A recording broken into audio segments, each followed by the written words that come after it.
Good morning, and welcome to the last class of the year. Like I'm bereft. Very upset. Miss you guys. This has been a fabulous class. You guys have really been a terrific class. Been very, this is like a scene from I Love Lucy. There you go. Yeah, you've been engaged, you've worked hard, you've been a good group. It shows well. Very pleased with the work you guys have done so far. You all have your computers with you? You all have them out on the desk? Okay, you can close them, put them under your desk. You're not going to need them today. Today for the...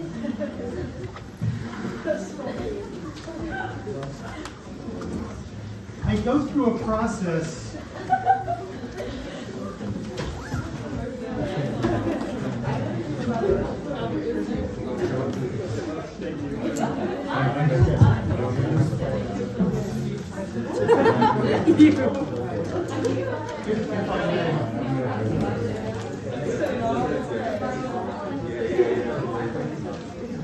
I appreciate the collective sigh of relief.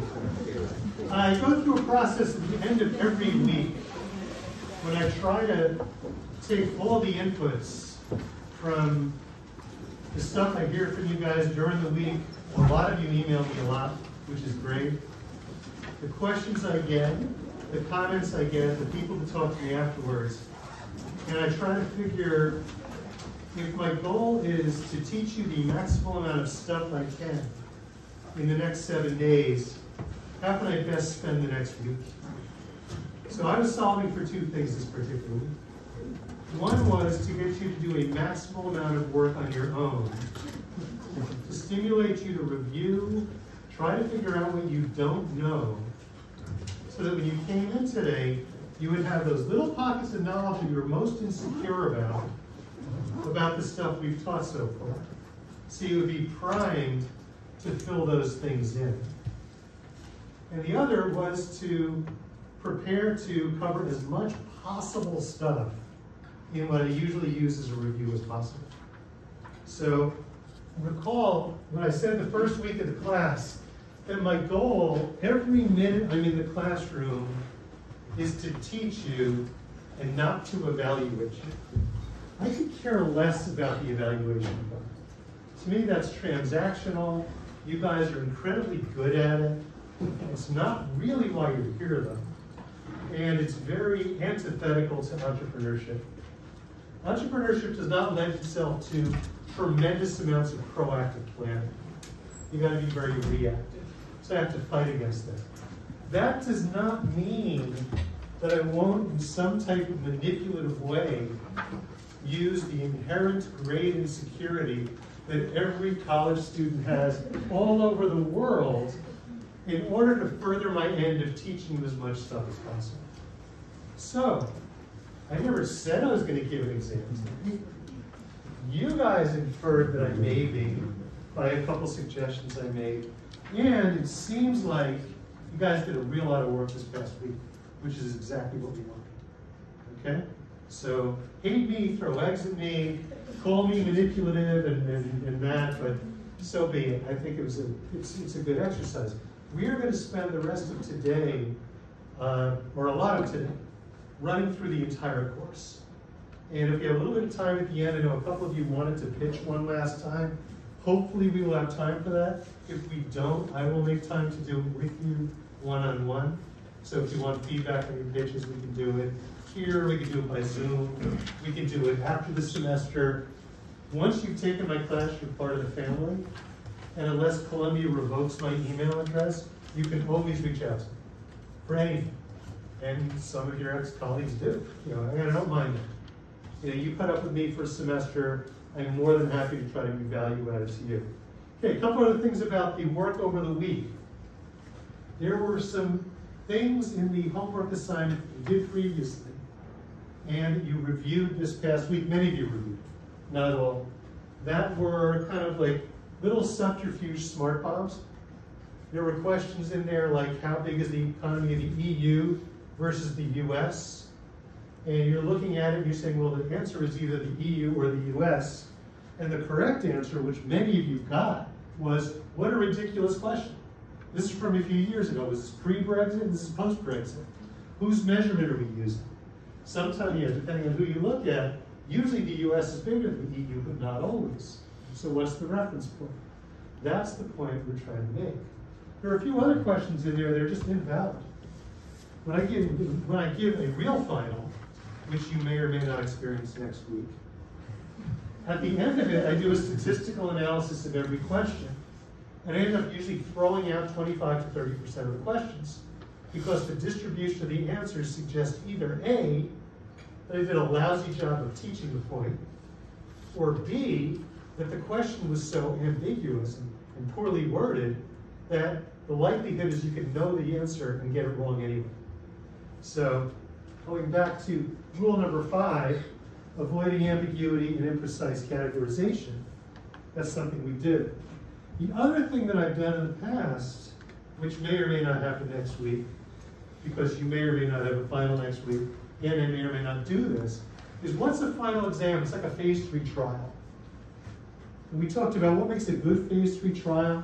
It's knowing precisely what you're testing for, having an accurate, reproducible, and meaningful gauge about what you're testing for, and applying it and getting a true answer. There have been times when I've gone over the results of a final exam in the past, and I say, I cannot possibly use this to stratify my students and give one grade and another grade. But it's an exercise in bad test taking and test giving. And that's something I don't want to do. It's antithetical to what we're trying to teach in this class. If I were to go and give you a lousy final exam, that essentially is like, is it testing your memorization skills? Is it testing your comprehension skills? Is it unfairly advantaging people that came into the class with a certain type of knowledge that happened to Venn diagram-like overlap with what I was teaching, and disadvantage people that really wanted to be a little bit fearless and learn something where they didn't really have the same vocabulary as everybody else in the class, but they really wanted to learn? Does that person deserve to be graded differently because the test didn't account for that? A lot of thought goes into this stuff. So, again, everything we do in the classroom is aimed at teaching you stuff, even stuff about the way we teach it. Okay? So, let's leave that at that. And let's get to work. I've got the entire class to teach in a little over an hour.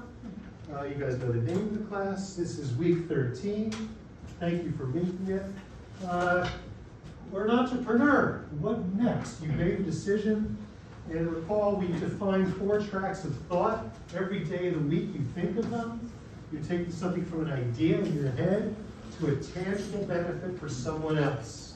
And this is the journey. How do you do it? You organize yourself, you give it an identity, you learn how to talk about it, you give it a legal status. You figure out how you're going to pay for it. Seed capital, and then pay for it until it can take care of itself. Define what's proprietary, initiate a strategy to protect it, and establish a proof of concept.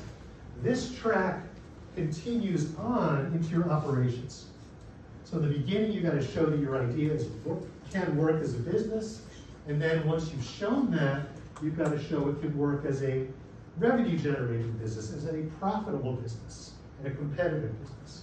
So you continuously have these 4 tracks in mind.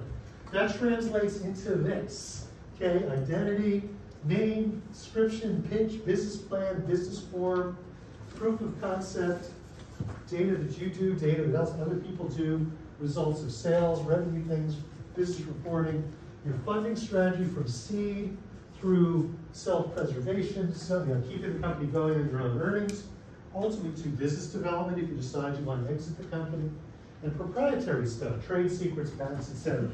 We will have these slides, by the way. So we went through, we spent a lot of time, just about every week we've touched on the concept of identity, how to talk about your company, what kind of legal forms you give it. We went through the various steps. You give it a name. If your business doesn't have a name, it's a hobby. So give it a name, even if it's a bad name. Don't say it's John's this. It's, really separate yourself from the business so people see it as a separate entity and take it seriously. Find a quick way to describe it. Description on the fly. Remember, the business communication, particularly in the business, your goal is to separate the world into two groups.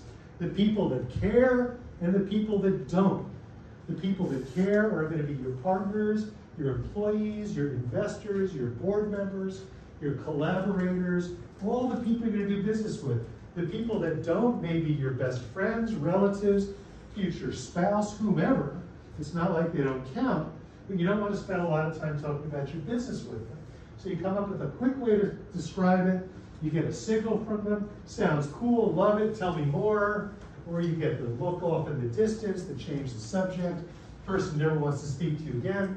Anyway, separated that. If you get that signal, I want to learn more, you go into your elevator pitch.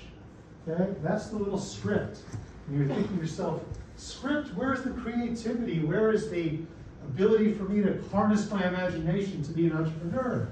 It's there. But you got to have a scaffold. You got to have something to start with. There is tremendous amount of time and ability and room for improvisation within here. But have something in mind. Somebody wants to talk about your company, great. Name, 3 to 6 word description, pitch. Great, pitch. What is it? We've practiced it a lot of different times.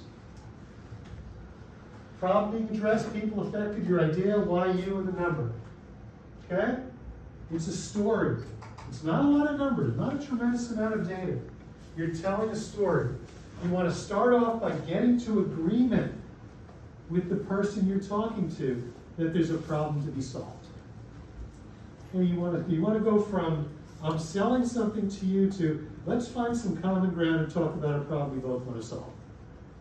And from there, you start filling it in. You build the case for it. You build the case for there's a problem. You give them people that they can picture that'll benefit from solving that problem. And then you bring your idea in. If you lead with your idea, you get people worrying, well, maybe this is an idea in search of a solution. And you lose them very quickly. They're immediately looking to poke holes in your argument.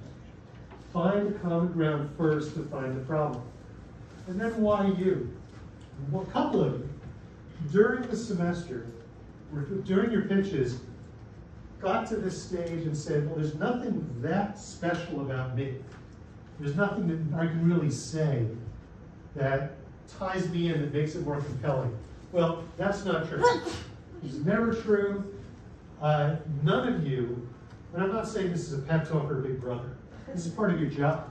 None of you is a commodity. Each of you has very specific knowledge, a specific interest, specific core competences stacked on top of each other. And it's up to you to define those, to be able to talk about them, and define where it fits in. There's always something to say. There's always a credential. There's always something you know that nobody else does. And if anything, what is it that attracted you to this problem? What's your connection to the problem you want to solve? That may be all that you need. But something made you decide to drop everything and seek to fix this in the world. So define that. Start there and then build upon it. Now, you may have a specific skill. You may be really, really good at something. Whether it's coding, whether it's something you do in the laboratory, whether it's you've built businesses before, whether it's organizational knowledge, strategy, something. But it doesn't say. And then the number. Again, an elevator pitch is not a time to kill us with numbers. Try to limit to 1. Okay? You want people to walk away with the story. Is that a CO2 alarm or something, or a carbon monoxide alarm or something? Okay. If it's under anybody's control, stop it. If not, then it's under my control. I apologize. So, we went through the 5 parts of a pitch. Modify it any way you want, but this is a place to start. And if you do this, you'll get all the important stuff. And you get to the end of the pitch, and what do? You wait. See, once there's a signal that they're going to give you, they want to learn more. Or they're interested, maybe they'll want to learn more the next time they see you. Or at least they know who you are, and they may hear of something that would be helpful to you, or something that would be a good connection to you. And out of nowhere, you get an email or a text saying, so-and-so told me about you and this project you're doing, I think we should talk. So it's a lot of good comes out of having a good pitch. So typically what happens, you got the pitch, and then you go into the broad category of the business plan, which is really just the fleshing out of the pitch. We didn't spend a tremendous amount of time on the business plan. We're going to spend a little bit more time on it today. But this is where you say, okay, you have an idea, we got a vision, I've got a strategy, and this is where you say this really is a business, and how it is a business. And this is where you pull in all the background data, all your validating numbers, the stuff that add up to, if we put all this work, time, effort, and capital in, this thing is going to be sustainable, and it's going to make some money. It's also where you really validate yourself, and you show the research you've done, you show what the market is, and you put yourself in a position where you benefit from the knowledge of the people you're pitching to. So a lot of these people are going to know a lot about what it is you're trying to do. They may know more about certain aspects of your business plan than you do. So it's very much a two-way street. A business plan can take a lot of different forms. It could be a PowerPoint presentation. It could be a tens or dozens or hundreds of page formal document, depending on whom you're giving it to. But it's something much more formal. It's something that really needs to be buffed and constantly worked on. Purpose of the business plan is several. You know, credibility, it's a means of disseminating all your information. It's a way of really connecting with people that really have a connection. Because a bunch of people are going to be interested after the pitch are going to hear the business plan and say, no, really not for me, which is fine. You may still benefit from those interactions. Biggest part of the business plan, though, you got to convince yourself. Realize, as you're doing this in the early stages, you are never wed to continuing one of these projects. And if you're thinking about dedicating 10 years of your life to something, don't get caught in the trap of saying, oh my God, I told my family and my friends that I'm doing this. Now I have second thoughts. I really have doubts. This may not be the best thing to do, but I can't look bad. I can't lose face. I'll feel silly. Believe me, you may lose a little, you may lose face. You may look silly. You may feel bad. And then the next day you wake up and you go back to the rest of your life. So your business plan, you've got to be the most strict, the most disciplined observer of your own business plan, and the most critical listener of your own pitch of anybody. No one is more invested in the truth behind what you're doing than you are. So be very, very, very, very strict with yourself as you go through and you look at the business plan. Now, business plan is not a mission statement. This is granular. This is not, my business plan is to make the world a better place. No, that's your mission statement. Your business plan is, here's how we get from A to B. Specifically, the steps that I do, how long it'll take, how much it's going to cost, how many people I need working for me, what I'm assuming goes right, what I'm going to do if something doesn't go right. That's your business plan. It's not a contract. Very important to realize that a business plan is the plan the day you pitch it. The day you're presenting to venture capital firm A, strategic partner B, whoever C, that's the business plan as of that day. The expectation for any of these things is they will change. This is not a contract. No one has a claim against you if you change your business plan later on. It's expected that you will. Now, if in your business plan you convince people to do things by presenting fraudulent data, yeah, you've got major civil liability. That's called fraud. But that doesn't mean the business contract, the business plan, if it contains the stuff that you honestly believe, the data that you're presenting as true because you believe it's true, everyone's a grown-up in these interactions. You know, if you present something and you give your background, if someone doesn't believe you, fine. They don't have to believe you. You provide as much data as you can to make the best case you can. But you can't do anything fraudulent. Okay, in general, you don't want to do that anyway, obviously. But It's not contractual in that case. You're not making promises that certain things will happen. The business plan is what you're hoping and planning to have happen. There's a term you hear the MBAs talk about called a SWOT analysis. The business plan may or may not contain a formal SWOT analysis. Strength, weakness, opportunities, threats. It makes for a nice little grid. MBAs love grids. It's a nice thing to stick in there. Here's the strengths. It's a way of giving yourself maybe a competitor. It's a nice way of showing where you are versus the competition. So it's just a term that is often in the business plan. A couple topics I'd like to focus on. One is pricing strategy, probably the single most important way to make sure you understand the industry you're going into, if not necessarily your product. And B, the way that we start implicating quantitative business communication in addition to the storytelling we've done so far. Okay? Remember, up to now, we've had typically one number in all the communication you've had with the people we talk about. So we're pulling in quant stuff.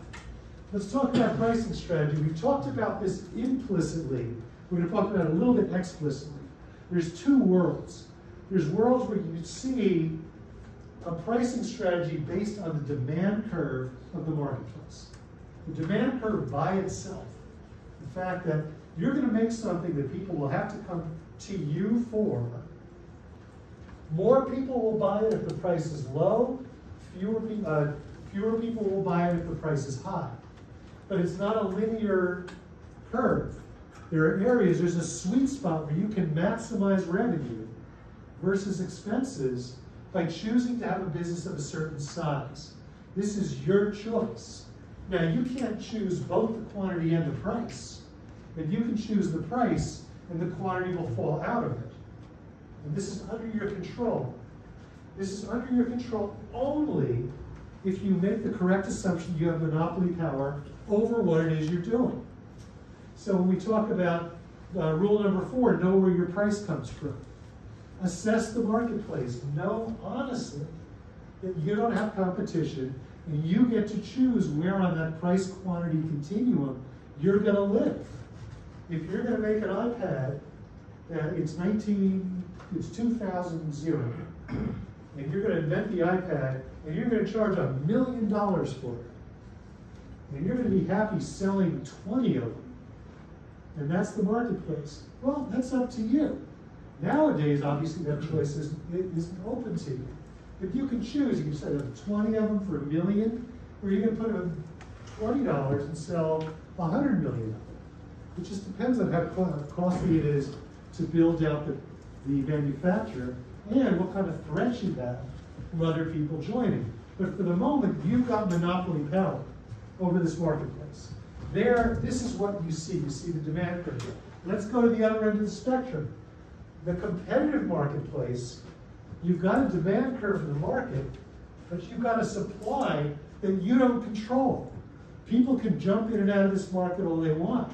This is what the frozen yogurt shops in Broadway discovered 10 years ago, when they were charging a ridiculous amount for these enormous cups of sweet, gooey crap that everybody was lined up around the block to get.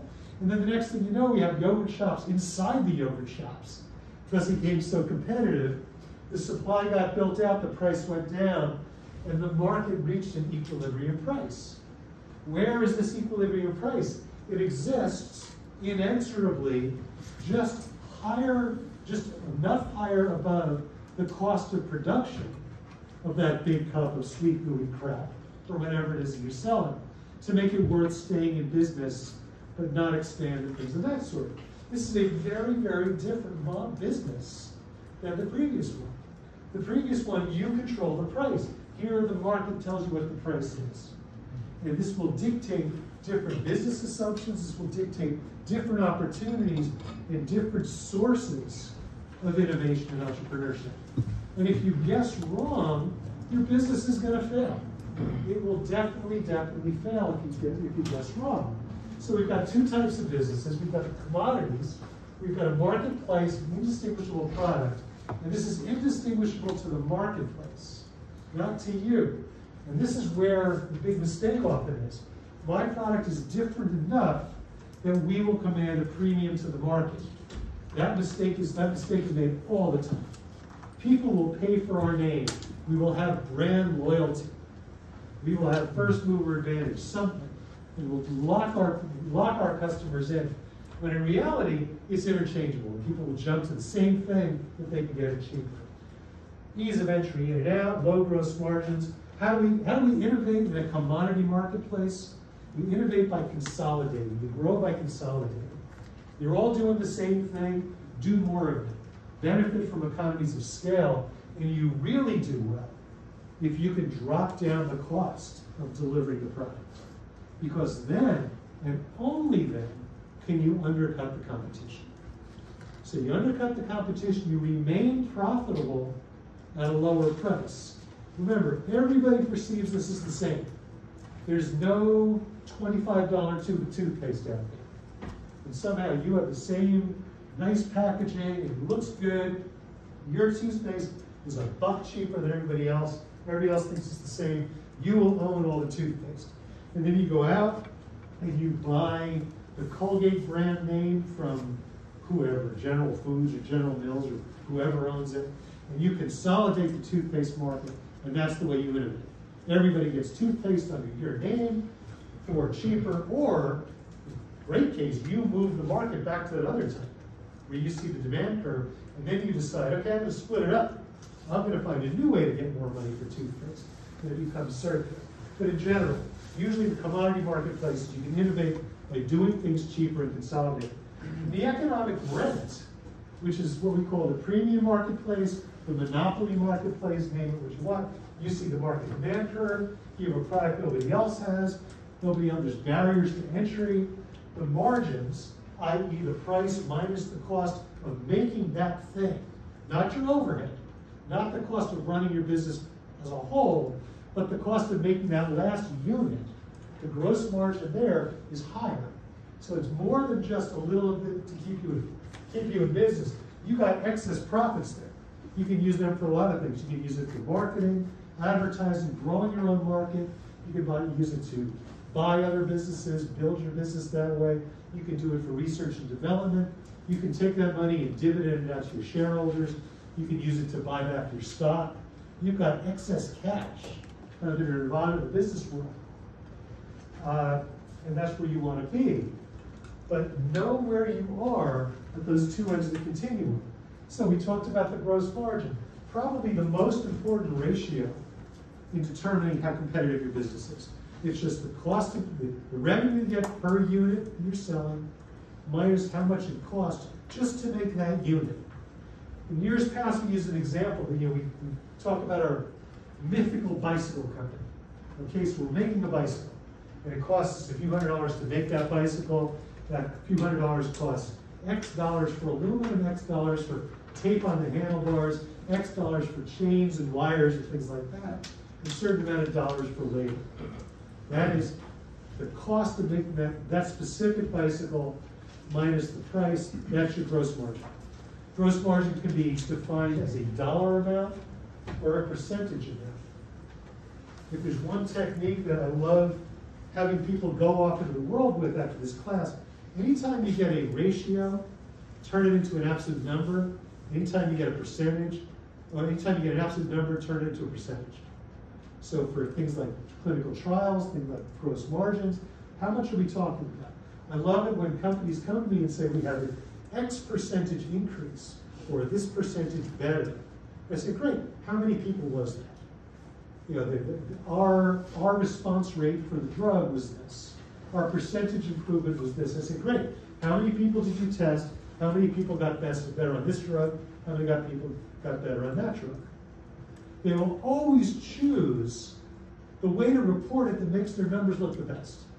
So that they give you absolute numbers, you can, in your mind, convert it into a percentage. If they give you a percentage, convert it into absolute numbers. If they both agree, then you're in good shape. If one is vastly different than the other, believe the number that looks worse. It's just a technique. It's one. It's in our data rigor. Numbers 1 and 2. It's rigorous use of data, and the way you do this on the fly is having your denominators. It's like I can't tell you the number of people that come in to pitch drug companies to me.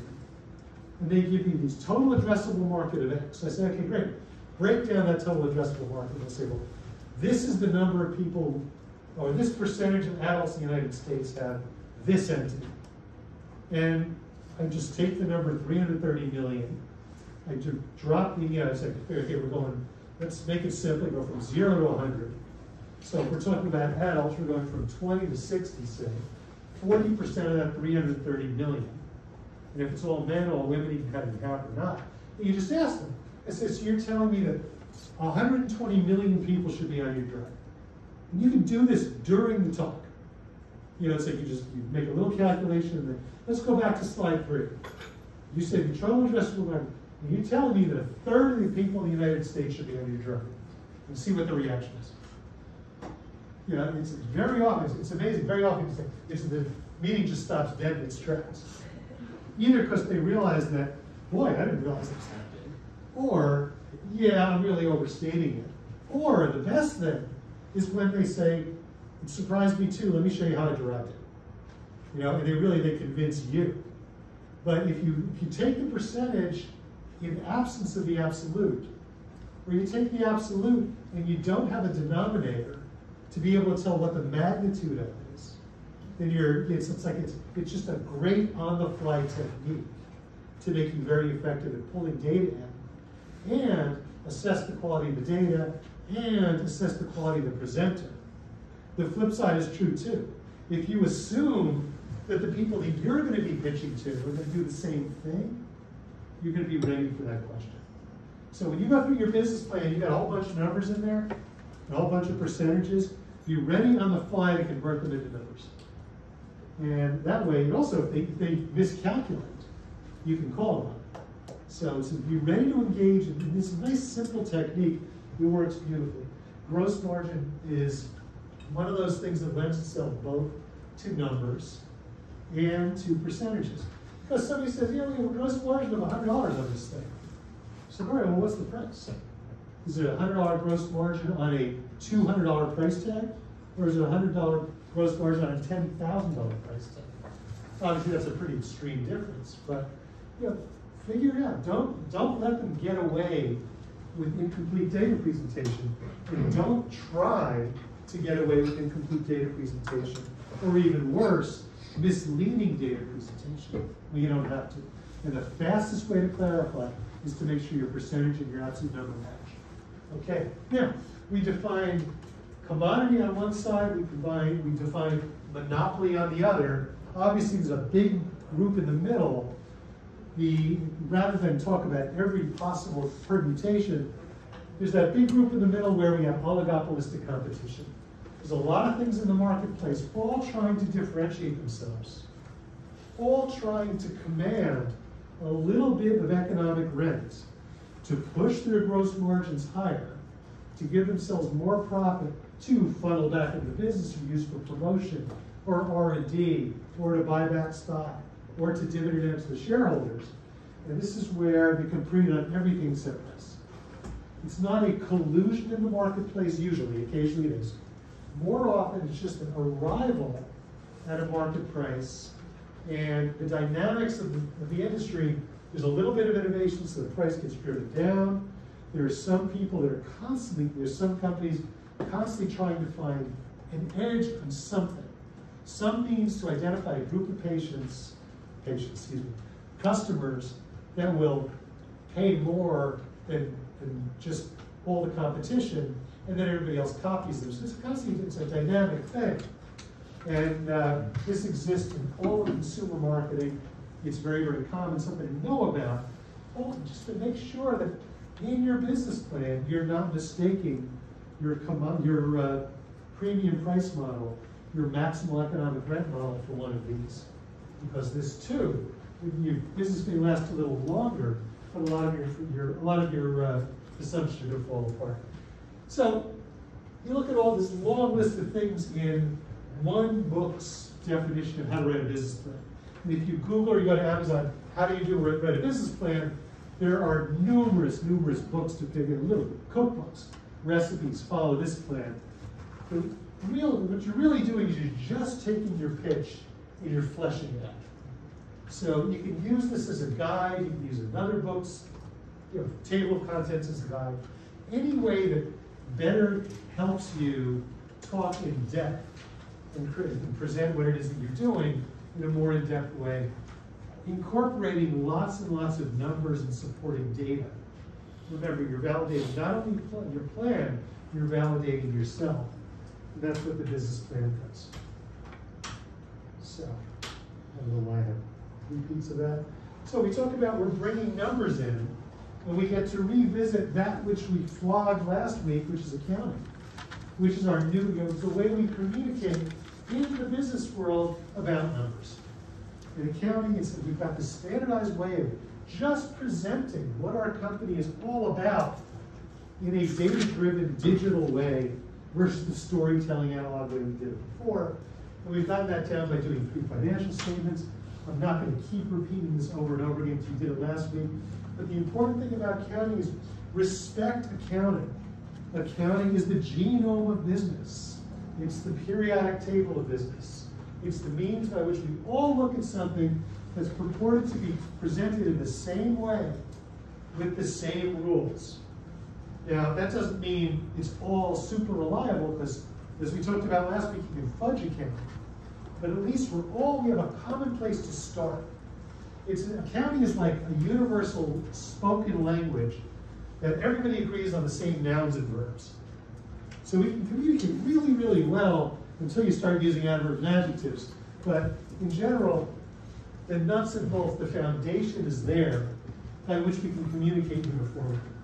And therefore, it's to be respected, it's to be known.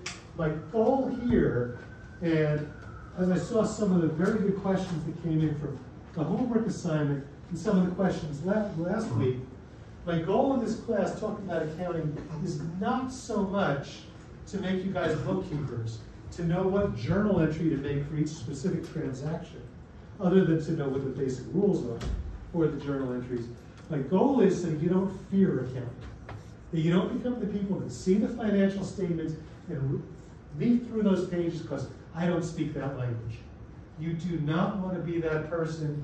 You are handicapping yourself in the marketplace. You are inviting someone else who speaks a relatively simple language to come in and give them disproportionate power over what it is you're doing just because you kind of, for whatever reason, you've just never seen it before. It's the same way, in math, we reach the point where we hit calculus, we start seeing all those Greek symbols and we freak out, and those the humanities people amongst us, me included, we run for the door. So you don't want to be that person. You want to be massively participatory in every aspect of your business. If you're a humanities person, if you're a scientist, if you're an engineer who just never learned accounting, be reassured that the accounting system is not all that difficult. There's a lot of nonsense in it and a lot of crap. But in order to participate at a 98% understanding level in accounting, doesn't require a heck of a lot of background. So we talked about debits and credits last week. We're not going to flog that again. The basic rules of accounting are just a means of trying to tell a story, several stories at once. The financial condition of your company, which is your balance sheet, which again, left side, what we own, right side, how we pay for it. Different terms for it. Left side assets, right side liabilities and equity. Left side assets, right side capital structure. What's the capital structure? It's the combination of debt and equity you use to build the company. It's telling the story all the same way, just using different terms. It's pretty straightforward. Rules of the balance sheet, most reliable numbers up top, least reliable numbers in the bottom. What's the most reliable number of assets? Cash. What's the least reliable asset? Intangible assets. Things that we just kind of used a fudge factor to plug in. Above that, big capital equipment that's difficult to sell. Each transaction defines itself. If you sell 1,000 acres of land, you don't have an Edwards Blue Book to look into the way we do with used cars to tell you what that 1,000-acre plot of land, or that built-out factory, or that built-out laboratory is going to sell for. We sell for what we can. That's the lower level on the side of your balance sheet. Same thing with your debts, your short-term debts. Somebody buys something via credit card, you can value it pretty much on what they owe you. Super long-term debt from an unworthy creditor, someone owes you something that would be paying over 10 years, you're not even sure they're going to be in business a year from now, that's much lower in the balance sheet. Okay? Income statement. Business going out is revenue. The business you've done has gone out in revenue. How much it costs you to make that business is your expenses. So you've done the business, you've incurred the expenses. Now, this doesn't mean you've paid for them or you've been paid. You've done the business, you've provided the service, and you've incurred costs doing it. That's your income statement. That's your profit and loss statements. That's your statement of operations, all different names for the same thing. And that's what you do over a period of time. Balance sheet happens just now. That's what the state of your business this second. And later in the day, if you did any business at all, your balance sheet in theory could be different. It's instantaneous. Again, it's like in calculus. It's like the slope of the curve in that given spot in time. Income statement and cash flow statement, those are over a period of time. They have a start point and an end point. We started here, we started collecting revenue or producing revenue and incurring expenses. During that interval of time, whether it's a day, a week, a month, a quarter, a year, or a decade, it's got to encompass a period of time. So we produce stuff and we incurred expenses doing it. That's our income statement. Now, of course, you got to pay for things, and the way we account for that is your cash flow statement. I'm not going to go too deep into that. Now, we talked about the way you can mess around in accounting. Let's go to the more interesting stuff. The part of accounting is, this is where it gets complicated. This is where it ceases to become the periodic table and becomes something a little fuzzier because you can play around with some of these numbers. You've got discretion over when you report it or the specific value you put on it. I love the concept of Lifo and Fifo. You got different costs that you've incurred buying your aluminum for your bike. You pulled a bar of aluminum out of the closet to build the next bicycle. Is it January $10 a pound aluminum or March $20 a pound aluminum? It's the same aluminum, who cares? Well, it counts because you've got to match up the expenses to the revenue that those expenses generated. That's the way accounting works. That keeps the beauty of it. That's why when people look at your financial statements, they know the way your business works. It's a means of assessing trust. So, when you have discretion over a type of decision, you have to declare it, and you have to keep consistent. And you have to, specifically, the accountants will make you, in the footnotes, say exactly what your decisions are, what the underlying assumptions were, if you're good accountants. If you're looking at financial statements and your expenses seem to be all over the place, and there's no description of it, then the accounting, in some cases, is very poor. And there are people, we had a speaker a few years ago who was a short seller. She was a professional short seller. She was wonderful. She was incredible. And she would suss out, based on looking at the accounting statements, who was misrepresenting their businesses. And that was the universe that she looked at to short the stocks. Because she thought that the value that people were basing the valuation on was incorrect. So the pricing was all off. Ultimately, the truth comes out. The value is going to fall. She would sell the stock in advance. She would borrow the stock, sell it, let the price fall, go back, buy it back at a cheaper price, return those shares to people she borrowed them from, and make money from that. Word to the wise, that is an extremely tough way to make a living. You've got to be really, really good at this.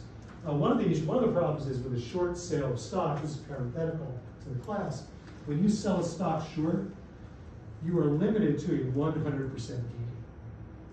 Out in speculative investments, that's not something you necessarily want to do, especially with the downside to calling it wrong, is that you have unlimited losses. If you borrow stock at $100 a share because you think it's overvalued, what if it becomes overvalued at $1,000 a share? And the person or persons or group or bank that you borrowed the shares from wants them back. You've got to go out and pay $1,000 a share to return the stock that you sold for $100 a share. So it's a difficult thing to do. So I don't want to go too much into terrible detail. Just a couple of examples. You can look at the balance sheet and get an idea for how well it's been managed. Stuff we own, assets, some receivables, some securities, little bit of property and equipment. This is a simple business. This is a biotech company that, what does a biotech company have? Their assets are really the people working in there. They don't go on the balance sheet, and the ideas and stuff percolating in their minds. There's not a lot of stuff there. Because of that, their liabilities are small. Remember we talked about what allows you to borrow money? If you want to borrow money, you need either collateral that the lender can sell to get paid back if your business goes out, or you need an existing cash flow that they can say, okay, well, they're generating so much business, they can easily use that to pay me back. Biotech companies have neither. There's no collateral. They don't have big things that they can sell to pay their bankers back. And most biotech companies that we've seen are cash burning enterprises. So they tend to have not a lot of liability. So they finance your company with equity. What kind of equity? Now, we didn't spend a lot of time on the different ways you can sell your company or sell pieces of your company. The simplest is common stock. What's common stock? You cut your company up into 100 million pieces, and every piece, every share, is equal to 100 millionth of your company. Very straightforward. Now, the common stock, what is it? It's a piece of ownership. You will own that percentage of the company as long as you have, unless it gets diluted out by further shares, which are selling stock. If the company goes bankrupt, after the debtors, the people that are owed money, are paid off, then whatever's left gets cut up into 100 million pieces, and you get your pro rata of those assets. Now, if there's debt, the debt providers always get paid off first. That's why debt is always safer than equity, but always has limited upside. And there's hybrids. There's convertible debt. There's debt that can convert into stock. There is preferred stock, where there's a trade-off between the right to vote in common shares. Ultimately, the corporate governance is governed by the common shareholders voting in a pro rata way based on how much the company they own. Preferred shareholders will give up their voting rights in trade for something. Maybe it's that they'll trade for getting paid a preferred dividend on the business, or even an interest, and part of the equity will be viewed as a debt. It could be just for a greater claim on the assets if the company goes out. So the more layers of ownership you have between common shares, debt, common shares, convertible debt, various types of preferences with what we call seniority. One preferred share will have seniority over claiming the assets of the bankrupt company over time. Get a really, really complicated share structure and cap structure. The tougher it is to figure out how much the company you own. What it usually implies is that the company was selling bits and pieces of itself in transactions where they had no power. They so needed the money that whoever was willing to finance them for the next tranche of financing kept extracting greater and greater terms from the company. So the more complex the capital structure means that somewhere in the past, this company was really kind of just doing what it could to survive.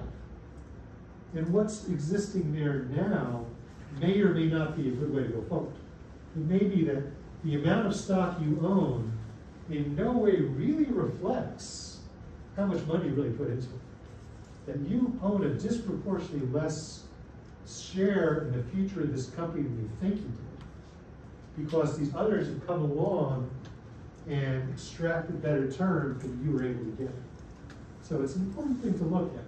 Similarly, if you've got lots and lots of different types of assets with different types of effective lives, hard assets, soft assets, assets that last through a short-term business cycle you should pay out of petty cash, assets that last a year or two that you can buy on credit, assets that are very long-lived that maybe you want to finance with a long-term mortgage. And then assets that you really want to tie into the life of the business, like really important employees, those should probably be financed with your longest line financing vehicle, which is stock. So you can start matching up what are the assets of the company with how they paid for it. And you can look and say, okay, you know, this cap structure, this balance sheet tells me that every time this company spent money, they did it in a rational way. They did it buying something that's going to last as long as its effective use. And then the cash, not paying too much up front and depleting their cash. They're also kind of letting each asset pay for itself over time. And they're not saddling themselves with big debt payments that they have to have that they need to plan for and plan around. So that's ideally what you want to see out of the balance sheet. Okay? Much more important than knowing what the debit is and what the credit is. Because you can really look at this without any narrative at all and start inferring an awful lot of stuff about the business that's underlying. You have a question over here. Okay. See, that's a teaching technique. You put the question off and it disappears. If it comes back, let me know. Okay, we talked about a couple of these. Artifacts and listing assets. Land is not depreciated until it's resold. Intangible assets are not repriced unless there's a really extraordinary event that makes them repriced. We talked about Lifo and Fifo. We talked about the cap structure, simple and complicated. We talked about how the income statement and the cash flow statements bridge from one balance sheet to the other. You've got one set, and it really tells the story. Here's our balance sheet now. Here's what we own, how we paid for it in January 1st, 2020. Here's what we own, how we paid for it in December 10th, 2021. And the income statement and the cash flow statement say how you got there. And it's a good way of assessing just the nature of the business, the directionality of it. So we talked about gross margin. Gross margin comes out of your income statement. First line is your revenue, business that you did, and the cost of revenue. Cost of revenue, cost of goods sold, COGS. This is the second line. Those first two lines define for you what your gross margin is. Look, try to understand the business. You're given a set of financial statements. You know nothing about the business. Here's the first two lines. You can see what the gross margin is. You immediately start thinking, which of those two graphs that we saw before is this type of business? Is this a business facing a market demand curve that has total discretion over where their pricing is? Or is this a business where the marketplace will tell you what the price is? You know, the cost of a slice of pizza in New York does not have very wide error bars. Even if your Cornet and the size of the slice of pizza is like the size of a table. You're really limited to how much you can charge. But even not knowing anything, agnostic to the business itself, you start picking out what the nature of the business is. So you start going down, and you go down to the more operating expenses, or the overhead expenses. You know, are you paying higher rent? You have high utilities. You've got lots of upkeep and maintenance. You have a tremendous amount of assets that you need to maintain. That tells you it's a much different business than a business has very few operating expenses. If it's someone sitting in front of a computer banging out code, there's not a lot of operating expenses. There's not a lot of fixed expenses. And then, what other ways does money move around in a company? Well, there's financing opportunities and there's investing opportunities. And when you get to your cash flow statement, you start off with your net income. You start off with what the statement of income, what the profit and loss statement, the income statement gave you, which is a statement of the business you created minus the expenses incurred in creating it, regardless of how it was paid for. And you take that and then you add in or subtract out all the things that didn't involve cash change events. So depreciation is a legitimate expense. You buy a truck, you use it over 10 years. Each of those 10 years, approximately 1/10 of what you paid for that truck gets used up to generate that particular year's business. That's a legitimate thing to be on your income statement. However, your bank account doesn't reflect that at all. So no money comes in from the, no money goes out from the fact that the truck is worth less than it was because it's a year ago. And no money comes in because maybe it's a classic truck that people want to buy. It just stays the same. So you account for all this different stuff. Depreciation, stock-based compensation is a huge part. For a company like a biotech company that pays so many of its employees with stock and options, those options vest, they get, most of them do not get exercised, but they are worth more in a platonic sense than options that are far away from being exercisable. That is an expense that accrues. It's something you do owe at some point, but it never shows up in your bank account.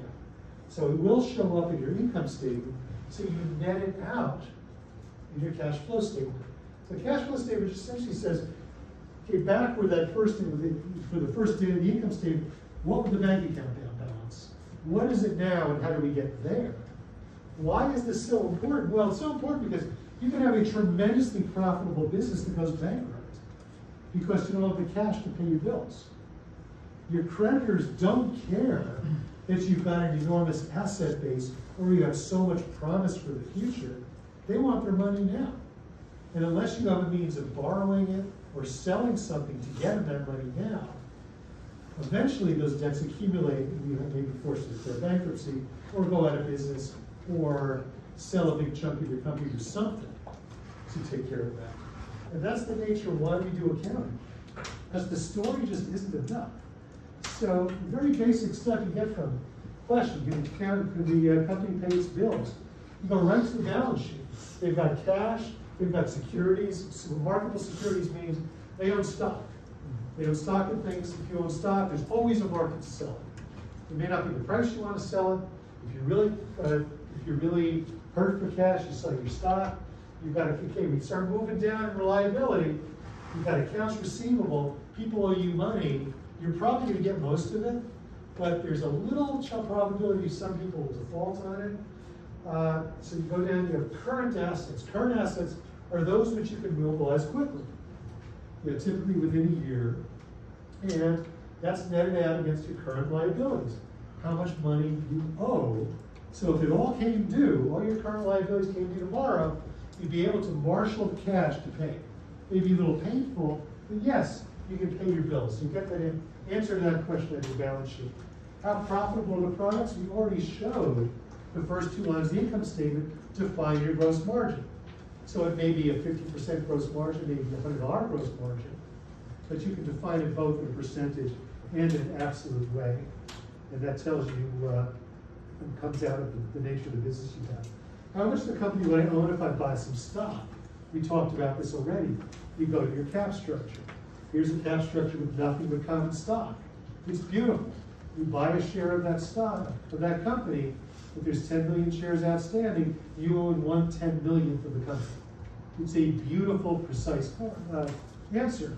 You go here with lots of convertible senior notes, lots of convertible preferred stock. You've got things that turn into stock. You've got outstanding common stock. You've got various levels of preference. You've got stuff that you're paying interest on. You have no idea what percentage of the company you own when it looks like this. Just parenthetically, when a company starts private and goes public, usually all the different layers of ownership, and in private companies there's always lots of different layers of ownership, reflecting the very different risk profiles when different investors came in. But once you go public, it all gets washed away and everything gets converted to common stock. Almost always. So there's a question there. Oh, I was gonna ask, if you do have a cap structure that's suboptimal, sort of like how you were mentioning a bit before, how exactly can you go about restructuring that later on when your business is in a healthier place? No, it's line by line. Like each one of those lines on the cap structure reflects a security that someone owns for your company. So it's literally a negotiation with that group. So you're in a much more favorable position. That I'm assuming that means your stock is doing well, your common stock, the value of your company is higher. So you may be in a position, well, we will now trade you X number of shares, or we'll give you a higher interest rate, or we will accelerate the expiration of the security we've sold you in exchange for what? Moving to straight covenant. And then you call the next group. You know, it really depends on just how complicated it is. In some cases, over time, these things expire, because particularly on the debt side, the debt will usually have an expiration date, or a payback date. You just pay it back. What you may want to do is say, okay, you've got a preferred debt that we'd like to accelerate the conversion to common, and we will do it by paying you this or giving you a better price or whatever. And it's just a negotiation. Okay, what's the cash burn? You got a cash flow statement. How much cash went in, how much went out, how much went in and out from operations, how much came in from investing, how much came in from financing. So if you're a cash burning company in operations that issued stock, you can separate how you keep going. You were able to sell some stock to keep going, you were able to sell an asset to keep going, you may have an investment, you sold that investment, that gets broken out. So the basic core business, we know how much cash is burning or accruing.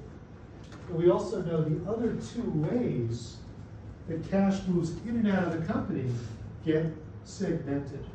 So you get an idea, okay, what are they doing with their cash? Well, what's the likelihood of this company surviving, and or what are they doing with their excess cash? So it's a way of breaking down. We know what the company owes and how they paid for it. We know the business that they generated and the expenses that were incurred in generating that business, agnostic to whether the cash came in or out. And then we knew how the bank account went from point A to point B over the same period of time.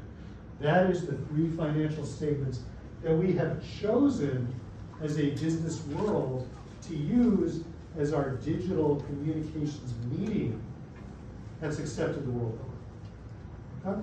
So if you're going to be in the business world, know that accounting, you just can't get around accounting. But thankfully, if you're a bioengineer, if you're a chemist, if you're a, if you know science or something real quantitative, accounting is easy. Accounting is middle school. It just has its own arbitrary rules, and like anything else, where there's the people that understand it, and they want to keep everybody else out. So don't let that happen. Just make sure you're comfortable with accounting. Okay, last thing, can the company raise money? In general, in the public markets, companies can usually, rule of thumb, raise about 20% of the market value of the company out of the public markets. If they can raise more, it's more difficult. If they want to raise less, they can. But you go to an investment bank and say, yeah, we're a $1 billion company, we need to raise money to keep going. They'll say, in our sleep, you can raise $200 million. It's just it's a 20%. If you need a number to plug in there, how much should we be able to finance? It's 20%. Okay. Above that, you probably can. Probably have to take terms you don't want to. Not a super important point for purposes, but important anyway. Anyway, so we're making our way through that first thing. Okay, we talked about how we communicate.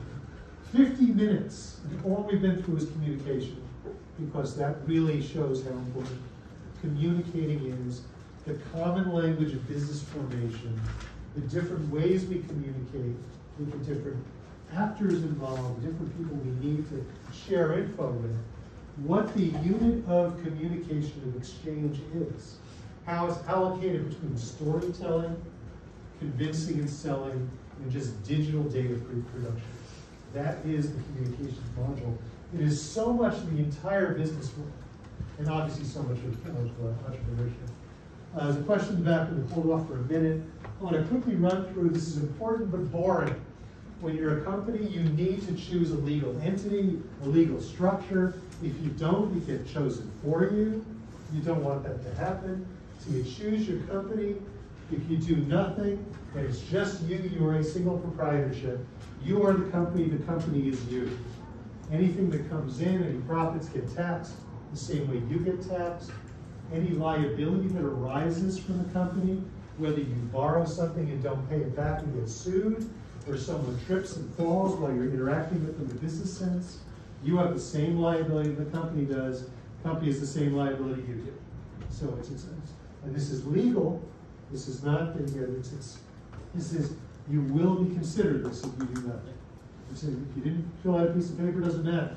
You have a business, you're getting paid to do something, you are a single proprietorship. If you and your best friend, worst enemy, brother, sister, stranger you meet on the street, do the business together, then you're a partnership. Same rules apply, same way the law looks at it. It's no different whatsoever. That is the default pathway you take if you say, I'm never going to talk to a lawyer, I'm never going to file a legal firm. Then you are relegated to partnerships and single proprietorships. Now, given that you are a wise, rational person, and you want to control your exposure to taxes, and you certainly want to control your exposure to liability, you will choose something else. So, the base for determining your business and limiting your liability, to control your tax exposure, sole proprietorships we talked about, partnerships we talked about, professional corporations, a little asterisk in all this if you're a doctor, accountant, architect, something like that. You guys are, call a lawyer that will walk you through that. It starts getting interesting when you start making companies or corporations that give you some of the protections of fully incorporating, as well as some of the freedoms of being just a small business person. The underlying incentive here is to give people an incentive to take risks and provide businesses, build the economy, while allocating and mitigating risk to those people that we're doing business with, as well as to make sure the state collects taxes, in a way that's, somewhat efficient. So a limited liability company, LLC, make sure you call it a limited liability company. It's not a corporation. It's got the limits of liability. You're not personally liable, meaning if you run up debt, the LLC runs up debts in good faith way doing business, and it goes out of business because it can't pay off those debts, they're not going to come and try to take your house or your bike or your guitar or your lien on your bank account or anything of that sort. Unless, of course, you sign a personal guarantee when you take out some of this debt. And taxes get passed right through. So you always get taxed at your individual tax rate. The company is not going to get taxed, and then any profit you get personally will be taxed again. That doesn't happen with an LLC. A C Corp is kind of the ultimate corporation. All the big corporations are C corporations. State chartered, complete limitations of liability. They've got very strict corporate charters that mandate a corporate board, a corporate governance structure, full disclosure and transparency to the voting rights for the shareholders themselves. It gets taxed at a corporate level, meaning whatever profits the company makes are taxed at a corporate tax rate. If they then issue a dividend to you as a shareholder, those dividends are taxed, even though they were issued after the taxes were taken out of the profits. So there's two levels of taxation when you're an owner of a C corporation. And it just is what it is. These are the companies that have maximal oversight administrative requirements. Their financial statements absolutely have to be audited by certified public accountants. There are corporation-like versions. An S corporation is one sort of a hybrid between a limited liability company and a C corp. S corp has tax pass-through. You don't have double taxation, but you do have complete limits of liability. It's good that way. It is a corporation. It has a charter. The charter has some very kind of artifactual rules that are sometimes pretty annoying. For example, if you're a biotech company that's incorporated as an S corp, there's a limit to the number of investors you can have. Remember, if you're a biotech company, you need to raise money again and again and again. Each time you raise money, it's more and more money. You don't want to put a limit to 99 investors. You're shooting yourself in the foot. Similarly, a corporation cannot invest in an S corp. So if you want to do business development with a corporation, one of the means by which big corporations, big pharmaceutical companies do business with little companies is by investing in them. They will go ahead, they will buy a big chunk of stock, usually above market, which is a real great thing. It's non-dilutive. And it's something that you want to encourage, or at least have no impediments to. If you're an S-Corp corporation, if you're a little teeny biotech, and Pfizer wants to do business with you, one of the ways they want to do it, they want to buy a chunk of your stock. Your stock is selling for $10, they want to buy it at $12. If you're an S-Corp, you can't do it. So needless to say, there are very, very few biotechs that are S-Corps. None that I know of. Any question? Once you incorporate, can you Yes. switch to a different? Absolutely. All sorts of ways of changing your legal status. Yeah. I know a lot of corporations have venture arms. Are those venture arms part of the corporations unless they can invest in S-Corps, or are they typically like their entities? That's a great question. I have no idea. It's a very good question. If the venture arm is funded by the big company, yet is its own limited partner, general partner, or similar structure, it seems like they should be able to. If it's a division of the corporation, then my guess is they cannot.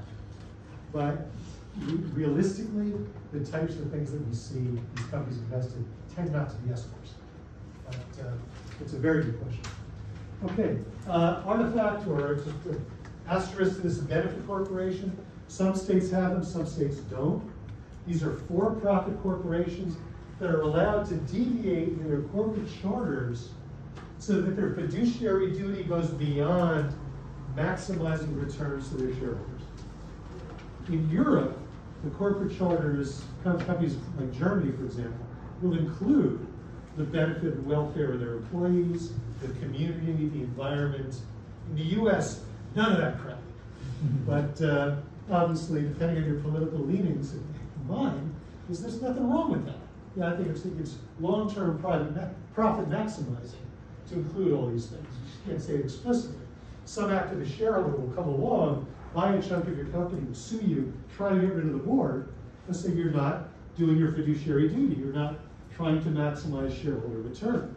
We're the shareholders, we don't like that. And you turn around and say, yeah, but we're a benefit corporation. Our corporate charter has a provision by which we can include these concepts in why we run the business. This is an evolving thing in the US, and anything that involves evolving a business standard means it's going to evolve really slowly.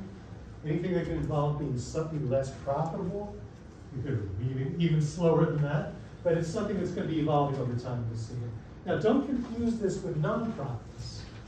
501c companies, these are companies that do not make profits. Completely different type of business. And the misunderstanding people here about corporations, they think it's a nonprofit, which it is not. Okay, let's get to strategy. Any ongoing questions? I've got 37 minutes to finish the rest of the course. Okay, we're talking about strategy. We're still on our business plan. We talked about figuring out what your price is. Now we're going to talk about strategy. Long term, how long is it going to take your company to make money? And what do you do to get there? And the first thing you have to do, what kind of company is it? If it's a service business, you may make money day one. You go through 3 steps. You go through cash burning no revenue, then cash burning with revenue, and then profit. So how quickly do you get from those 3 steps? Service business, you put an ad out on Craigslist, I teach violin, day one you're making money. You have almost no cost, no expenses. You start generating money right away. And that can scale up. There are businesses that are put in place to make money very quickly. And that's great. Financing decisions are much different than those, versus at the bottom here, we've had years and years and years of making no money, having no revenue.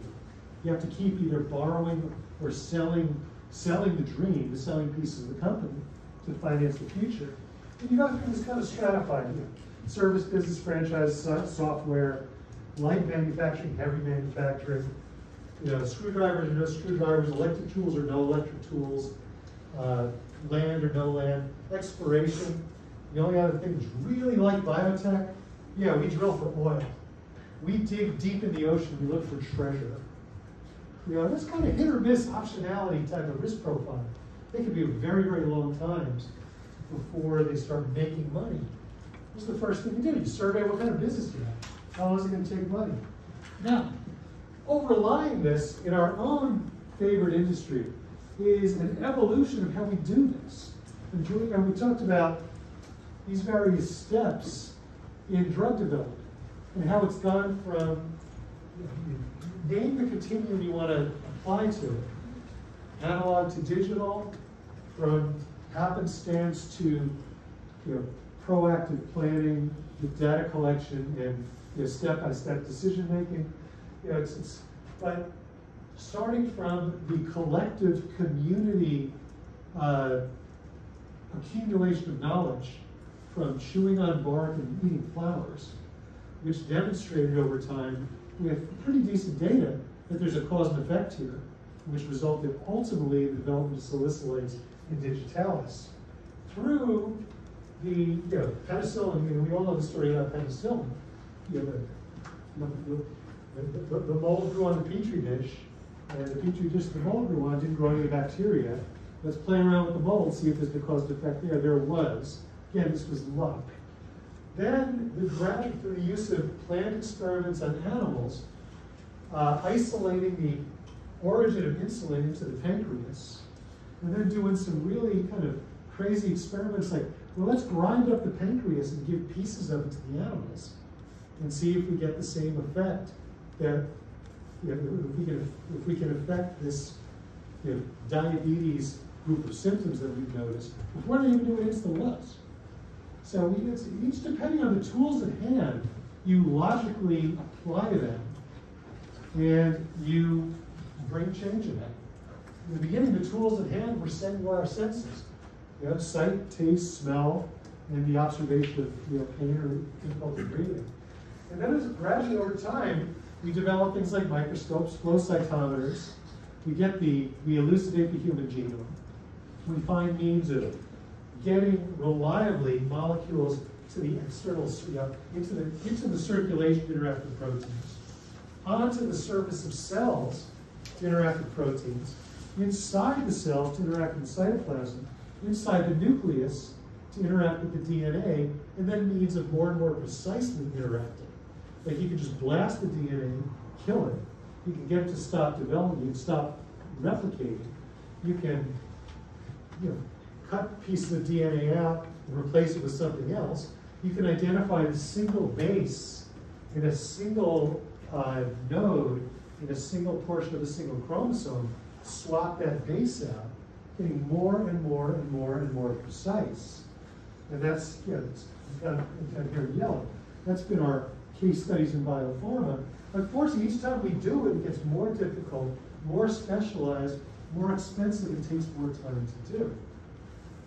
The other aspect of this particular part of our strategy in biotechnology, and this is one that I don't see people talking about enough, but is going to be front and center in the problems that you guys who stay in the industry are going to encounter, is that precision medicine, precision approaches are only as precise as the precision by which we define the population we're treating and the entity that we're treating. This goes back to our data rigor. This gets our ambiguity of terminology, our imprecise categorization. The discussion that I brought up a couple times of using polygenic screening of embryos to prevent things with no true precise definition, like heart attacks. The difficulty in developing drugs for Alzheimer's disease and autism. Things that are defined on a systemic level, an observational level, or on an organ level, and we're trying to approach them at a molecular, subcellular level. Your precision is best used when it all lines up. So re-stratify, redefine the entity that you're treating. What we're calling endometriosis today, what we're calling prostate cancer today, are things that we have very different names tomorrow, because we find different things that look like prostate cancer under a microscope act really, really differently in different circumstances and different people, and we don't know why. At some point, we will find a new type of flashlight to shine on these disease entities, and it'll unlock it all. And we'll look back and say, oh, how can we have been so stupid? But this is the, there's a false security we have right now. You know, we're in the age of precision medicine. And since we can define things at a cellular level, we can define things at the level of DNA, the level of RNA, we can affect expression, we can modulate protein, development inside the cell, in the cytoplasm. Therefore, we can get rid of side effects, we can get rid of treating the wrong people. It's only so good as we've been able to define who the people we should be treating. And that's our big challenge.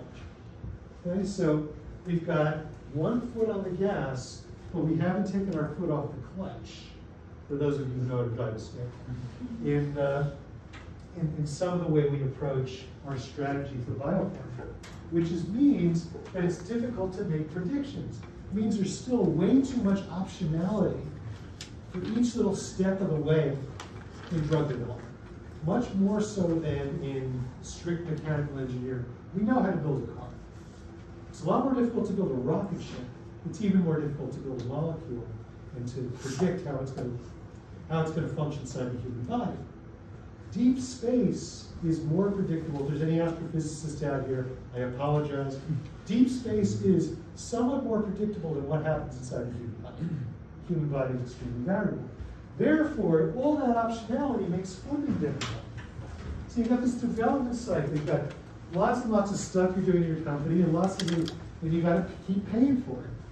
Each thing that you do may be more or less modelable, more or less predictable.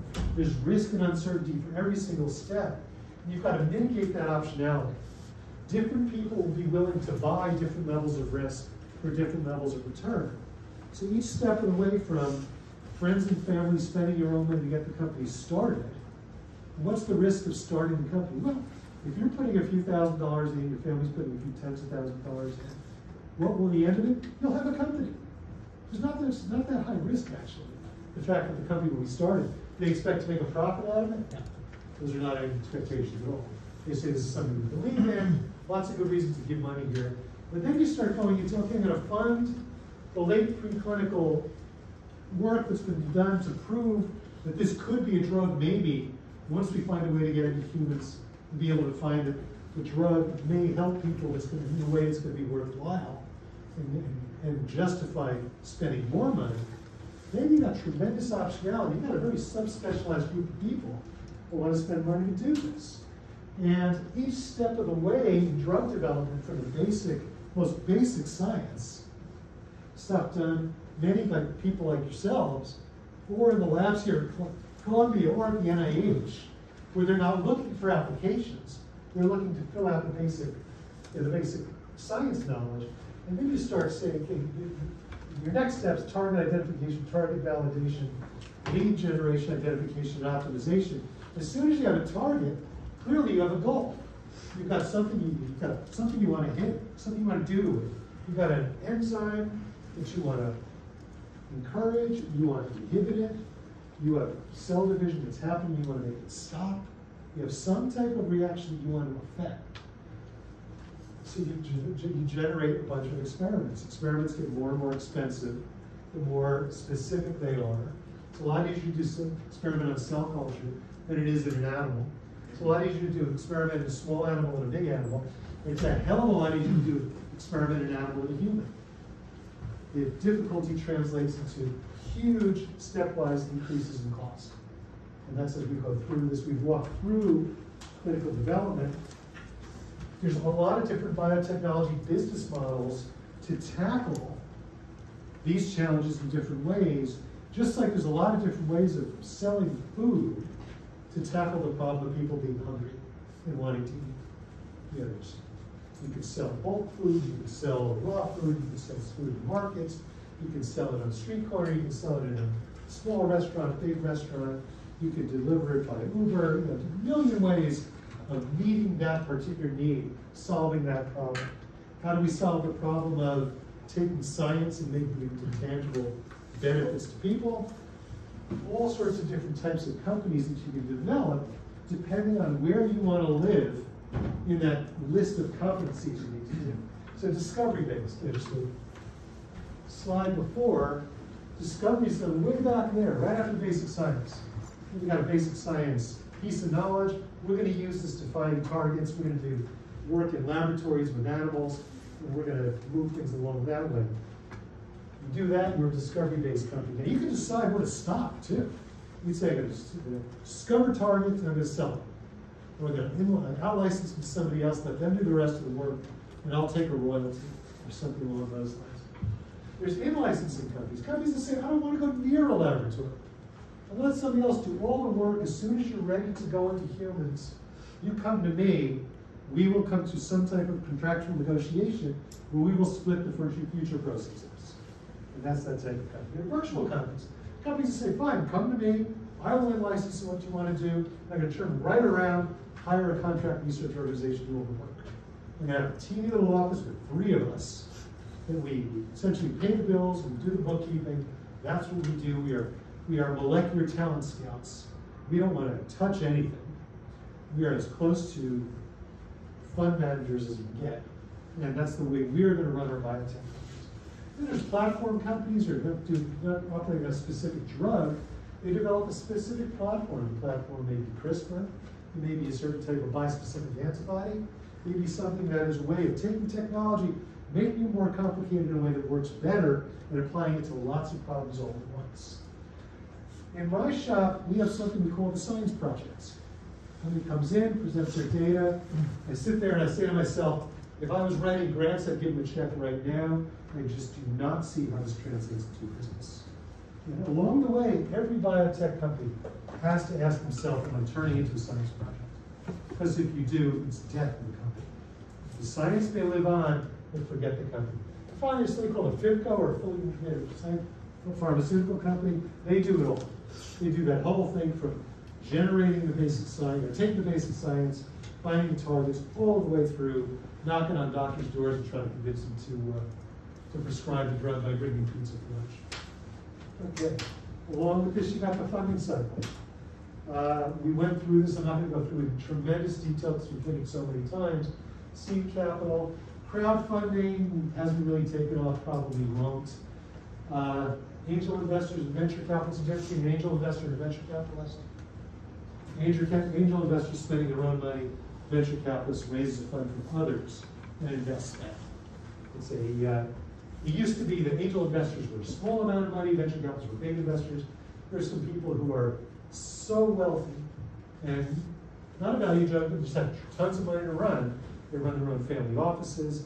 They invest at the same level the venture capitalists do, but they're still considered angel investors because the distinction being you spend your own money. Ultimately, late venture capital, you get to crossover. You say, okay, I'm going to fund this round. I expect you to be going public in a year. The expectation you're going to go public at twice the valuation I'm funding you at now. I will put money away now to put into that IPO a year from now, and then you go public. And we talked a lot about the public markets, probably too much because it's kind of beyond the scope of entrepreneurship by the time you go public. Alongside, okay, we've got our bank, and now we have our operations, we have our science company. There's a clinical development ecosystem that you live within, which is you, your scientists, your technical people, your regulatory people, your funders, the business development people, the acquirers, the partners. This is running a big business segment. You got to keep a lot of people happy all at once. All the time, money is flying out the door. This is why biotechnology is entrepreneurship on steroids. You're running a really big, complicated business, and you're not making a dime. And you have to keep convincing people to invest more and more money into this business at higher and higher valuations.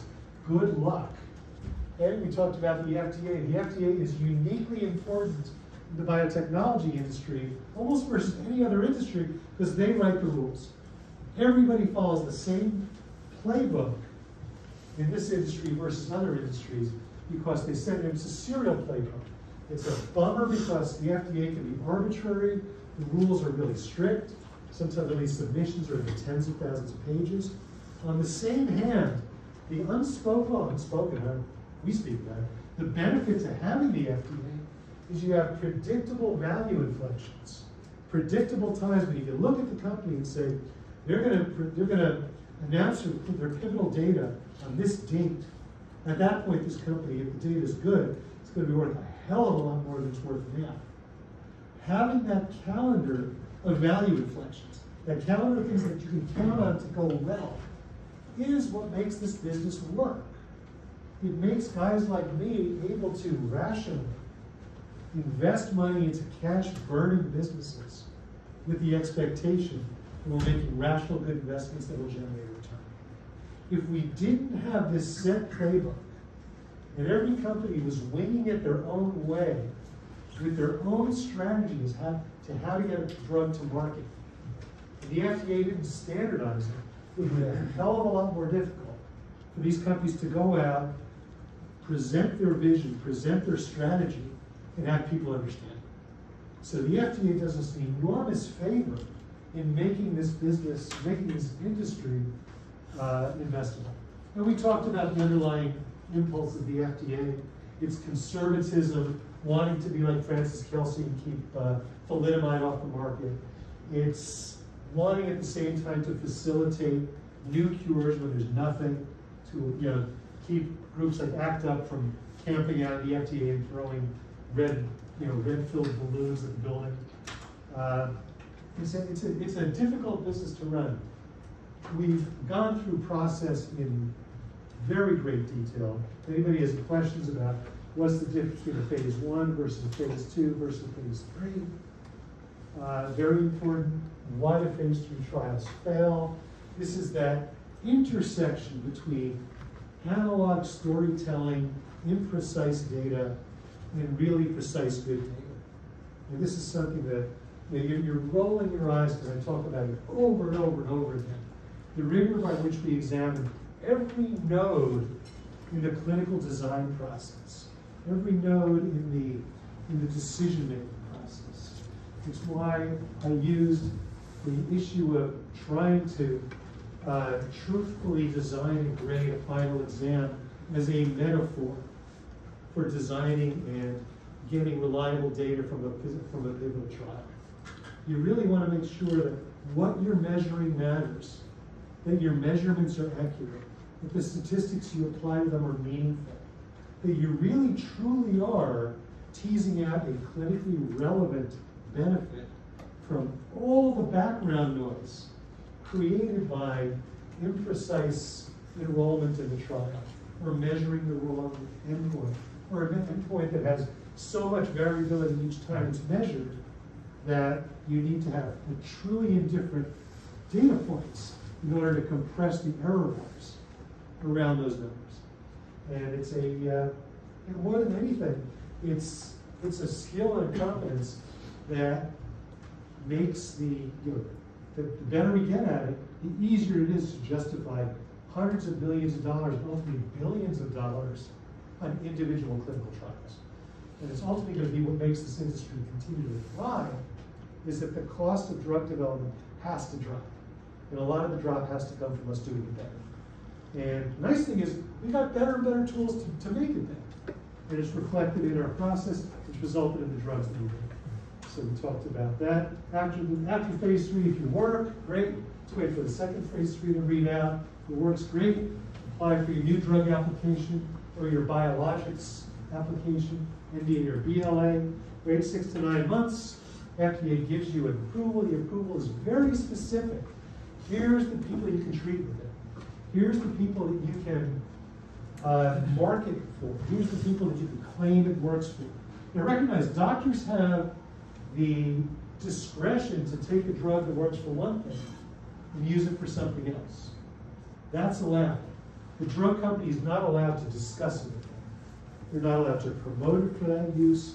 They can promote research that goes to support something like that, but it can't be in the label. The label is almost like a contract. It's a contract between the company and the government, saying, yes, you can make this drug, you can say it's used for this group. And if you watch broadcast television, nobody does it anymore. But if you do, there's always lots of pharmaceutical ads. The ads always have these big disclaimers at the bottom, because the companies really have to follow what the FDA says. If it doesn't work, what do? Well, you review the data. Very rarely you'll find something about the experiment or something about the population. You'll see a signal in a subpopulation. Aha! if we limited to this group and ran the trial, it would have worked. And it would be on the market now. Let's go out and raise money again, design another trial, do it again with this subpopulation. And once in a while that works. Oftentimes it doesn't. It's very difficult to kill a biotech. These companies just flog the same drugs over and over and over again. So you got to be a little skeptical. If you're interviewing with a company, so yeah, this drug has failed 15 different clinical trials. Now we figured out how to make it work. The only difference is we didn't do it in red-haired people. If we limited the clinical enrollment to people with red hair, the data, we looked at the data retrospectively, clearly look at the separation, the curves in the red-haired people versus everybody else. What do you say? You say, I know bullshit when I see it. Yeah. If they turn around and say, and what's interesting is we found a genetic correlate to that outcome. And we have a biomarker that goes along with it. Then you say, okay, tell me more. Because that's what I would say. I say, all right, it's other than, there's associative and then there's causative. If you give me associative, it's like, yeah, it's fine, red hair. Great. Of course, everyone with red hair will say, you line up 10 different people to say they have red hair, so hey, all their hair looks different. So let's not put too much stock in that. But there are occasionally times where they do find something. This is physiologically relevant. We can kill it. There are sometimes other studies are ongoing, but it's usually not the death you necessarily think it is. Outcomes by trial, we talked about this. The goal is, as we get better, as we get more precise, with each successive entity that we consider, each definition we use, each assumption we make, underlying clinical trial, as it becomes more precise, these bars should all rise up. As it rises up, the clinical trial sizes should drop. The ease of enrolling the trial should get better. The efficiency and the throughput through the aggregate clinical trial industry should improve, and the cost of drug development should go down. That's the hope. Okay, negotiation we talked about. I think you guys have a real good feel for that. Deal from strength. Don't go to the table unless you know if you have options. First, if you say, I'm happy to walk away from this if I have to, you have an option. Do nothing more about that negotiation than that, the way ahead of most people. The negotiation brings us to the other big gravitational pull. You're building your company, you're developing validation for your product, and at the same time, you're attracting business development. So we're thinking, can we borrow money? Can we sell a piece of our company? Suddenly, they don't want to just passively buy a piece of your company. They want to buy the company. They want to buy some means of participating legally. They want to buy some of your upside. They want a piece of it. That's a good way to put it. And this is great. This is the new way, in addition to selling off pieces of your company to passive investors, because you've got this gravitational pull. You've got stuff that big companies need. Big companies have money that you need. So what do you need to do? You need to mitigate the risk. You've been working with no cash coming in. You need lots more expensive experience going through, got expensive clinical trials to do. You may or may not be able to rely on the capital markets to generate this cash. So where else do you go? You go to the big companies. Where they can have, they've got overhead. They've got sales forces. They've got tons of people, buildings. They own parking lots. They own things that they need to keep supporting. And the only way they can do it is by getting new products to replace the ones that are going off patent or those that have succumbed to competitive pressure. So there's this gravitational pull between the two groups. You have what they need, they have what you need. The simplest deal is big company comes to small company, we'll give you $100 million to sell your company to us. And you say, I'm not selling the company for less than $500 million. And they say, okay, well, we're too far away, you walk away and nothing happens. That's not the way you approach it. You say, listen, what do you really need? And what do we really need? Do we need cash right now? Do we need it a year from now? How do we parse up the value we're creating here? Is this a drug that we use for a lot of things? Can we use for one thing? Is this valuable all over the world? Do you have a US sales force you need to support? You don't really care about the rest of the world? Do you want this big indication that you can go out to all the primary care doctors and sell it to, and a small indication we can keep? Tons of things that you can put on the negotiating table find some way, if you define in advance a way that a good outcome looks, like you come out and say, I need to sell my company for $500 million. That's one outcome. What if you sell the rights to this medication for something and keep the company? What if what do you want to do after this transaction's over? Do you want to walk away? Do you want to still be a manufacturer? Do you want to reload and do new drugs? Acquire new license, new things, develop that? Do you want to support a laboratory? Lots of different ways to get that money coming in from that big pocketed partner in ways that involve something other than selling your company. That may be simpler to get to. Break it up. So don't only sell the yolk and sell the white, sell the shell also. You break it up into all the component parts. A little bit of creativity is great. Just a parenthetic thing, mentioned this before, when a company is buying something with their stock, they're implicitly saying their stock is overvalued. If the company's going out in the market and buying their stock back, it's tempting to say you think the stock is undervalued. The reality may also be that the company is just trying to short-term boost their stock price. So just a little bit of insight into the weird stock market. We talked before about principles of accounting, the basic science of accounting of matching up the business that's done, creating revenue with the expenses incurred, and everything flows from that, trying to tie things together, and using the accounting as a mechanism to make rational decisions so that ongoing, at any given point in time, the assets that you own are working maximally to create the revenue being created right then. Finance, too, it's kind of a basic science to it. There's the time value of money, which you all understand. You all understood that in high school. There's the concept, though, of timing the length of the financing to the length of the asset. So the same way the asset is in its useful life matches up to the revenue it generates, that gets paired against the expense of owning the asset. So short-term asset, pay with cash. Long-term asset, buy it on credit. Longer-term asset, lease it. Super long-term asset, lifetime of the company, buy it with a piece of the company stock. Okay? Now this goes into this, as we said before, this translates into a clean cap structure. We talked before about how to borrow money. A couple brief things about management that we didn't talk about before. When you look at people, here, the same type of commodity premium product thing that you define what you're manufacturing. There are commodity people, and this is not a pejorative. This is just about the job that they're doing and the ease by which they can be replaced. They're wonderful, beautiful, amazing people that have commodity-type jobs. And I don't mean that to be demeaning. It's just that they're easy to replace. They get a market wage. They produce value that's paid for on an ongoing basis. You pay in cash.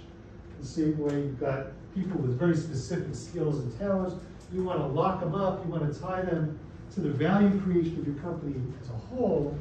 And you do that by giving them a piece of the company, the longest term asset that you have, which you could use to finance something. We talked briefly about responsibility and authority and the need to match them up. I cannot stress how important a concept this is in terms of making your workplace work.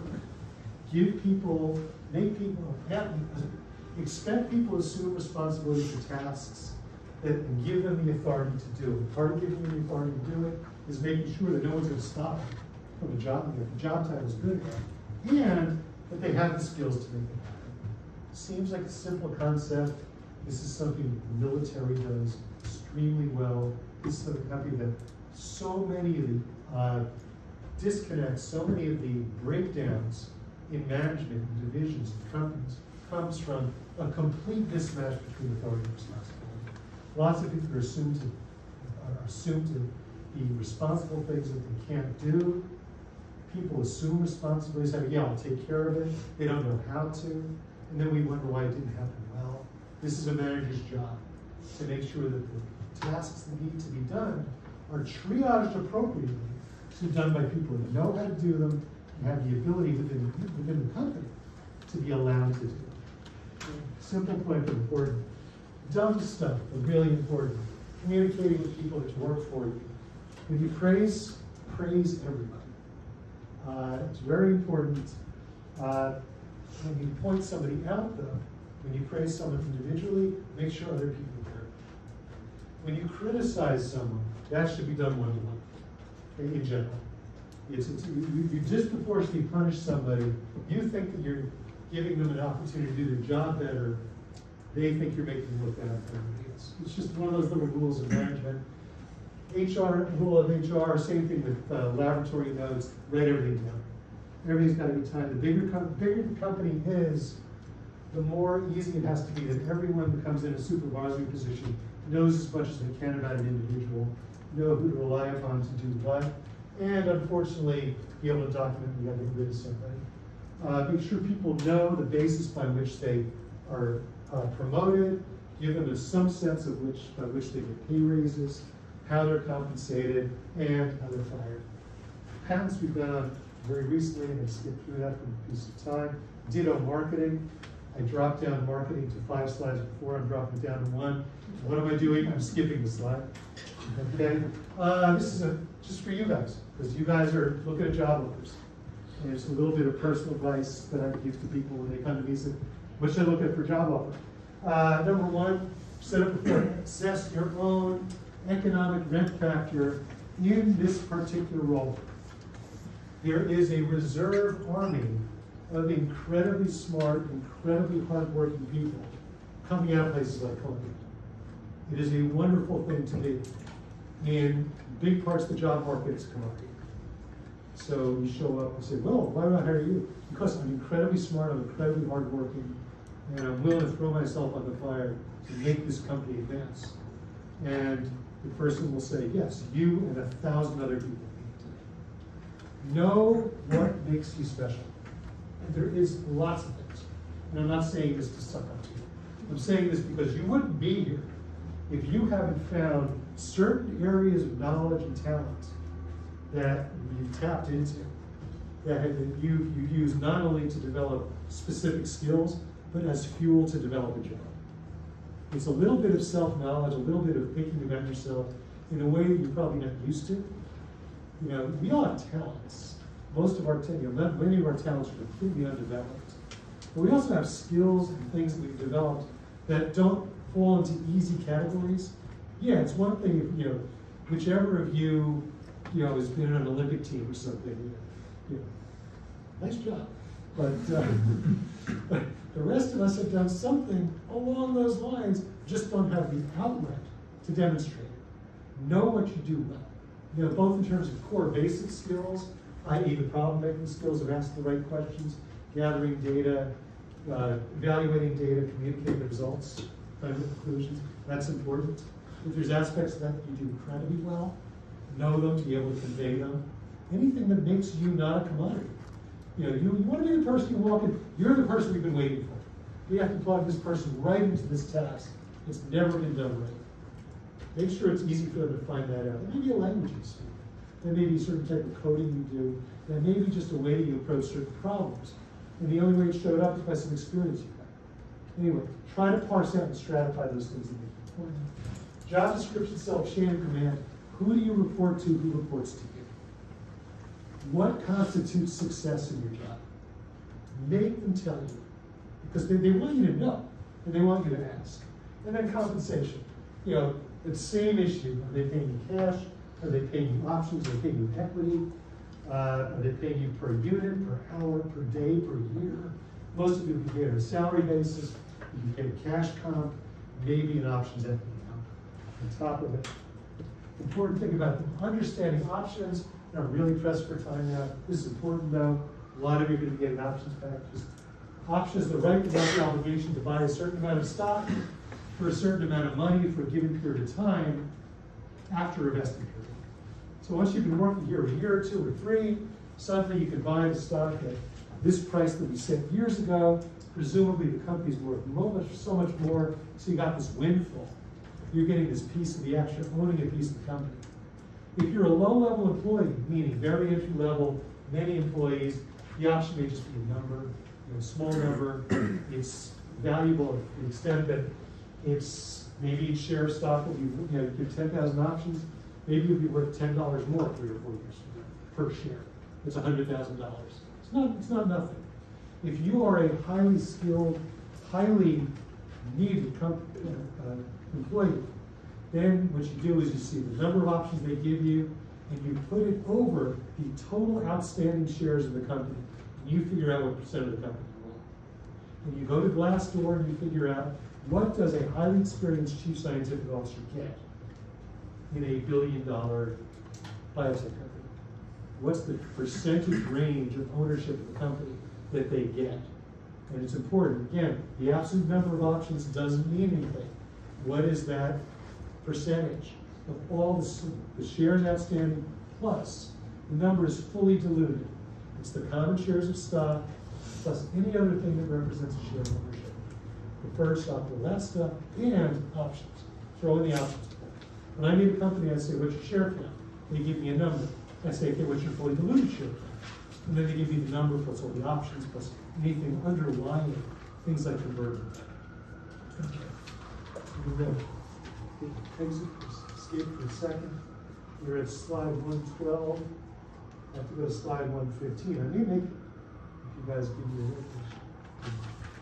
You need to walk out there. Assessing options. You can do it the way, how many options do I have?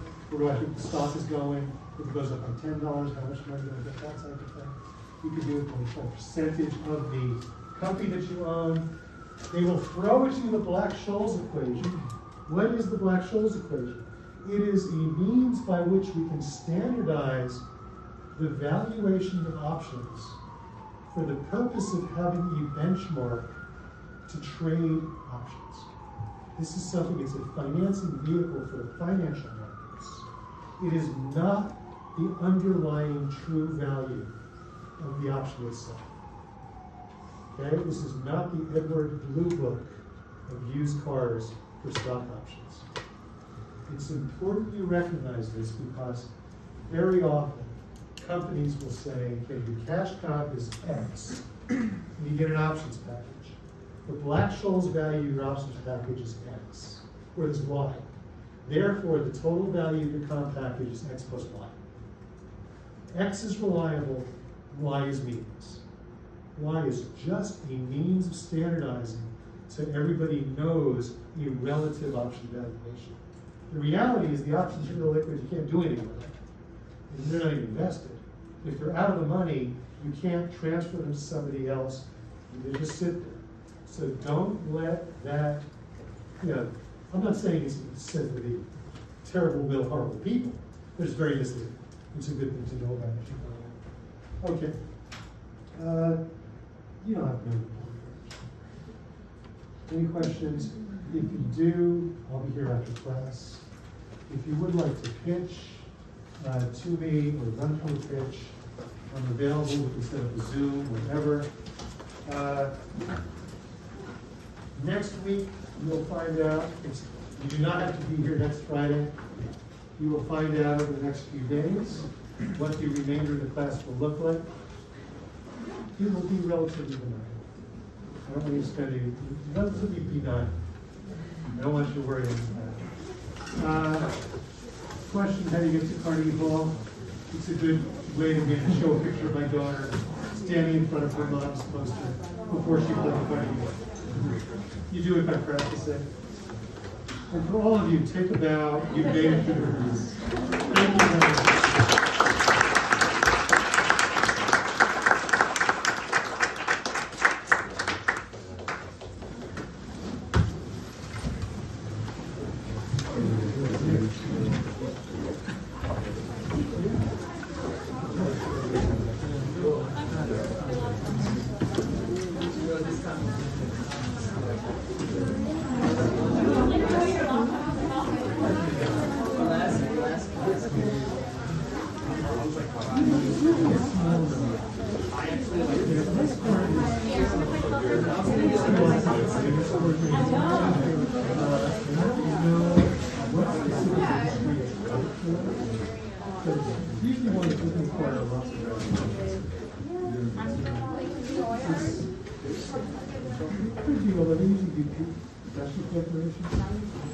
What I've seen is S-scores being put together to make it difficult for me to do.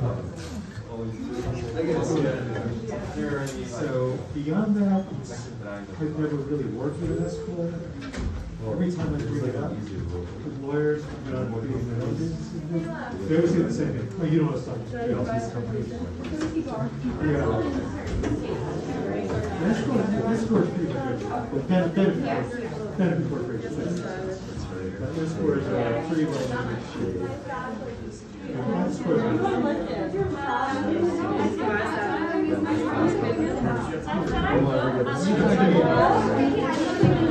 yes. After next Friday.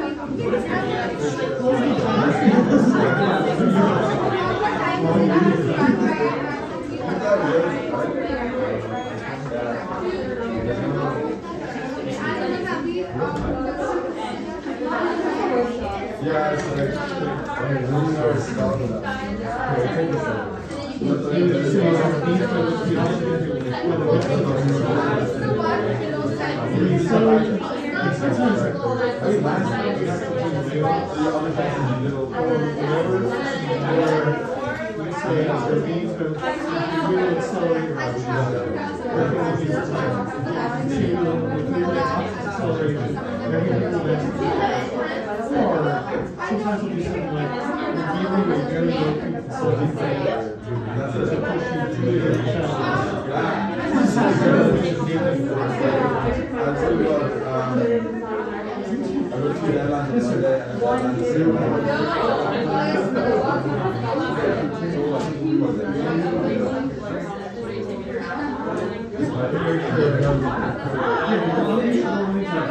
You guys are in the family. I've been in email me for years. So, comments, critiques, views, whatever you want to hear. Unless Carnegie revokes my email. Yeah, Twitter, you can find me somewhere.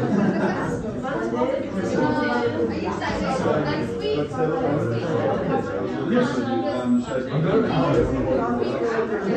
Can you hang out a little bit? Sorry, I'm not going oh, yeah, thank you. That is helpful. Listen.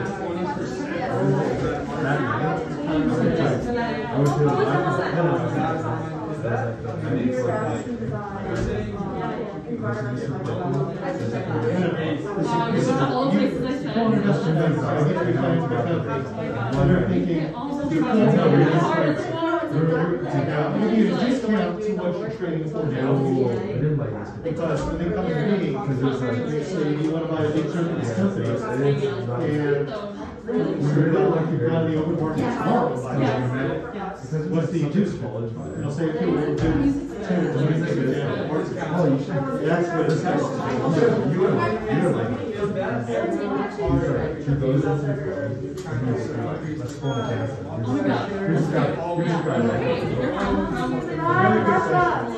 When you shorten the company, you authorize a certain number. You feel like going with it could be like 100, it could be 1 billion. And you issue whatever you want. So issuing and issuing and issuing until you come up against what you originally offered. At that point, you need a shareholder vote.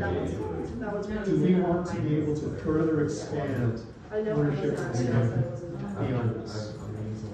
So you need to specifically getting the authorized share. So if you go to the balance sheet, you go to the cap structure, go to the equity section, we'll say common shares, 100 million authorized, 30 million issued and outstanding. And then we say, okay, we want to sell another 30 million, we want to sell another 6 million. Okay? If it says 32 million authorized, 30 million issued outstanding, you need a shareholder vote to expand the number of authorized shares to whatever before you go out and raise it. Outside of kind of blind trust for management, as like an investor or a shareholder, what's the incentive to ever vote in favor of increasing it? Because you're just diluting your own Yeah, you assume the company needs the Trusting money. that the Company needs the money. It's a worse company without the money than it is with the money. So is that So- always kind of the last ditch effort? Is there ever a company good standing there? Like, I guess because I feel like you see like a lot of industries that are dying out doing like last ditch efforts and just trying to raise as much as they can. Yeah, it really depends on the company. Like, there are a lot of companies that need money for good reason.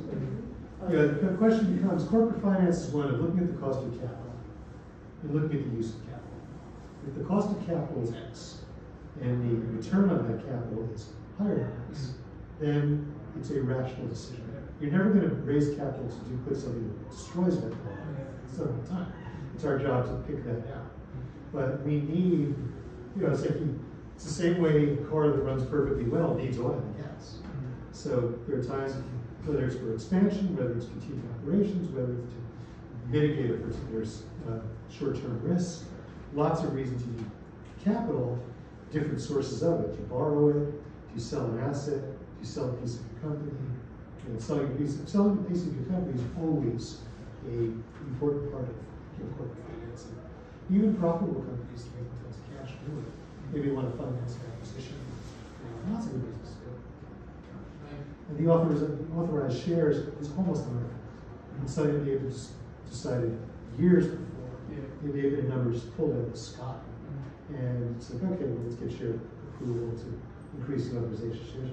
Unless there's a group of unhappy shareholders that want to block you from doing anything, it's like the Republican Party of shareholders, then they will usually just rubber stamp that decision. So it's pretty straightforward. I was wondering, how does the process of, you talked a little bit about investors usually put together and decide and negotiate on the value of the company, but can you talk a little bit more how that process works, like how long it takes? Which transaction do you think we took? Like early stage when someone comes to pitch and you decide, okay, I'm gonna give you this amount or.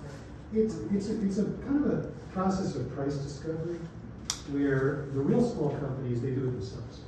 They go to different investors and they try to identify a lead. Like the term, what we want to get to, you want someone to give you a term sheet. And, or if you're gutsy, you say, here's the term sheet, we'll work with it. You kind of pretend it just fell out of the sky.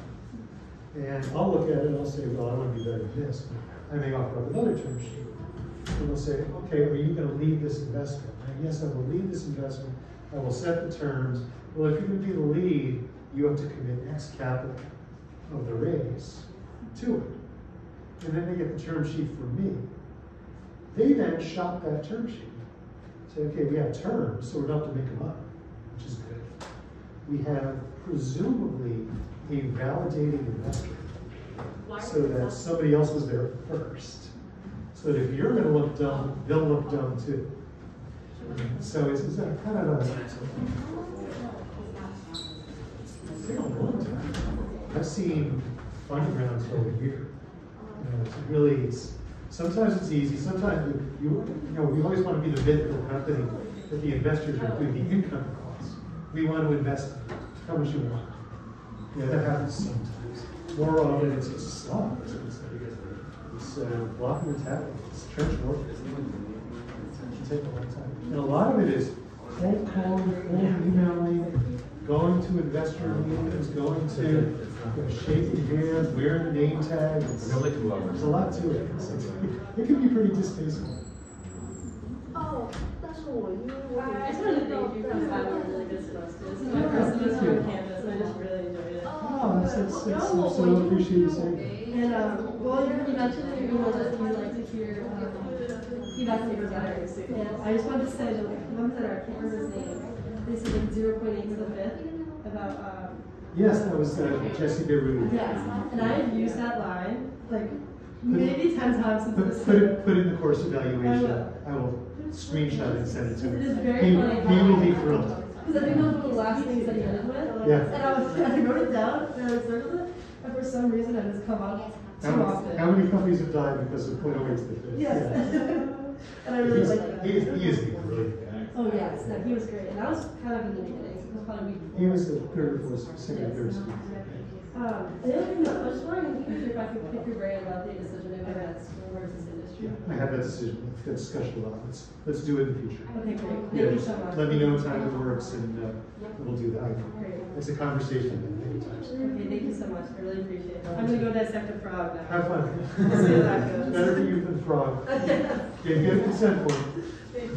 I wanted to thank you again for the course. Oh, thank you. Yeah. I appreciate it. Yeah, and I want to ask, if you have much like an opinion or an interest in like portfolio model biotech companies like Bridge Bio or Roivant Sciences? Yeah, I have lots of opinions on both of them. Yeah, yeah. You know, there's the science project aspect. You know, Bridge Bio is phenomenal science. How do you model what they're doing? You know, there's loving the company, there's loving stock, and there's loving either. You know, it's like Bridge Bio is easy to love as a company. It's a bit of more of an uphill as a stock, just because it's so expensive. You know, Roivant is, you know, it's a big, you can't think of Roivant in isolation from all the other Vants who came out of the same place. And I tell you, long evaluation, you're solving many simultaneous equations. You know, the simple look is, what are they developing, what's the market, and how much does it cost? And then when you do it at the level we do it, there's so much else that goes into these considerations. And the problem is these are both public companies too. And the umpteenth derivative of decision making in the public markets is trying to figure out not what you think about the company, what the company is, but what other people think about the company. Because you're not investing, at least for a time, in platonic truth. You're investing in stacked perceptions. Yeah. And the public markets go from pretty straightforward rational to irrationally irrational. And early development stage biotech and platform companies tend to be irrationally irrational side. Because there's almost no financial metrics to hang irrational valuation. Yeah. So there's all sorts of artifacts that you look at, does this company worth $6 billion? Well, it depends on how you model it. You know, what are the assumptions underlying your model? And what are the trading dynamics that result in that share price? Realize the share price is a fudge factor. It's equilibrating millions of people buying for different reasons the last share of stock that was sold. So there's a company agnostic physics aspect to it. There's a fundamental specific science and development and product development aspect to it. And then there's the million other things. Perception, track record of management, other known and unknown competitive factors within the industry, vacillations of cost of capital, who owns the stock. There's a couple of very big biotech hedge funds going out of business right now. What do? When they go out of business, they sell everything they own. They own double-digit ownership in certain companies. You dump that stock on the market, we have the share notes. So lots of stuff goes into this. Yeah. So, I don't tend to talk about individual stocks because frankly the compliance officer doesn't really care. But just to give you an idea of the thinking that goes behind looking at companies like that. You can love a company, you can love science, you can love a drug, you can love wow. You're not arguing against stock.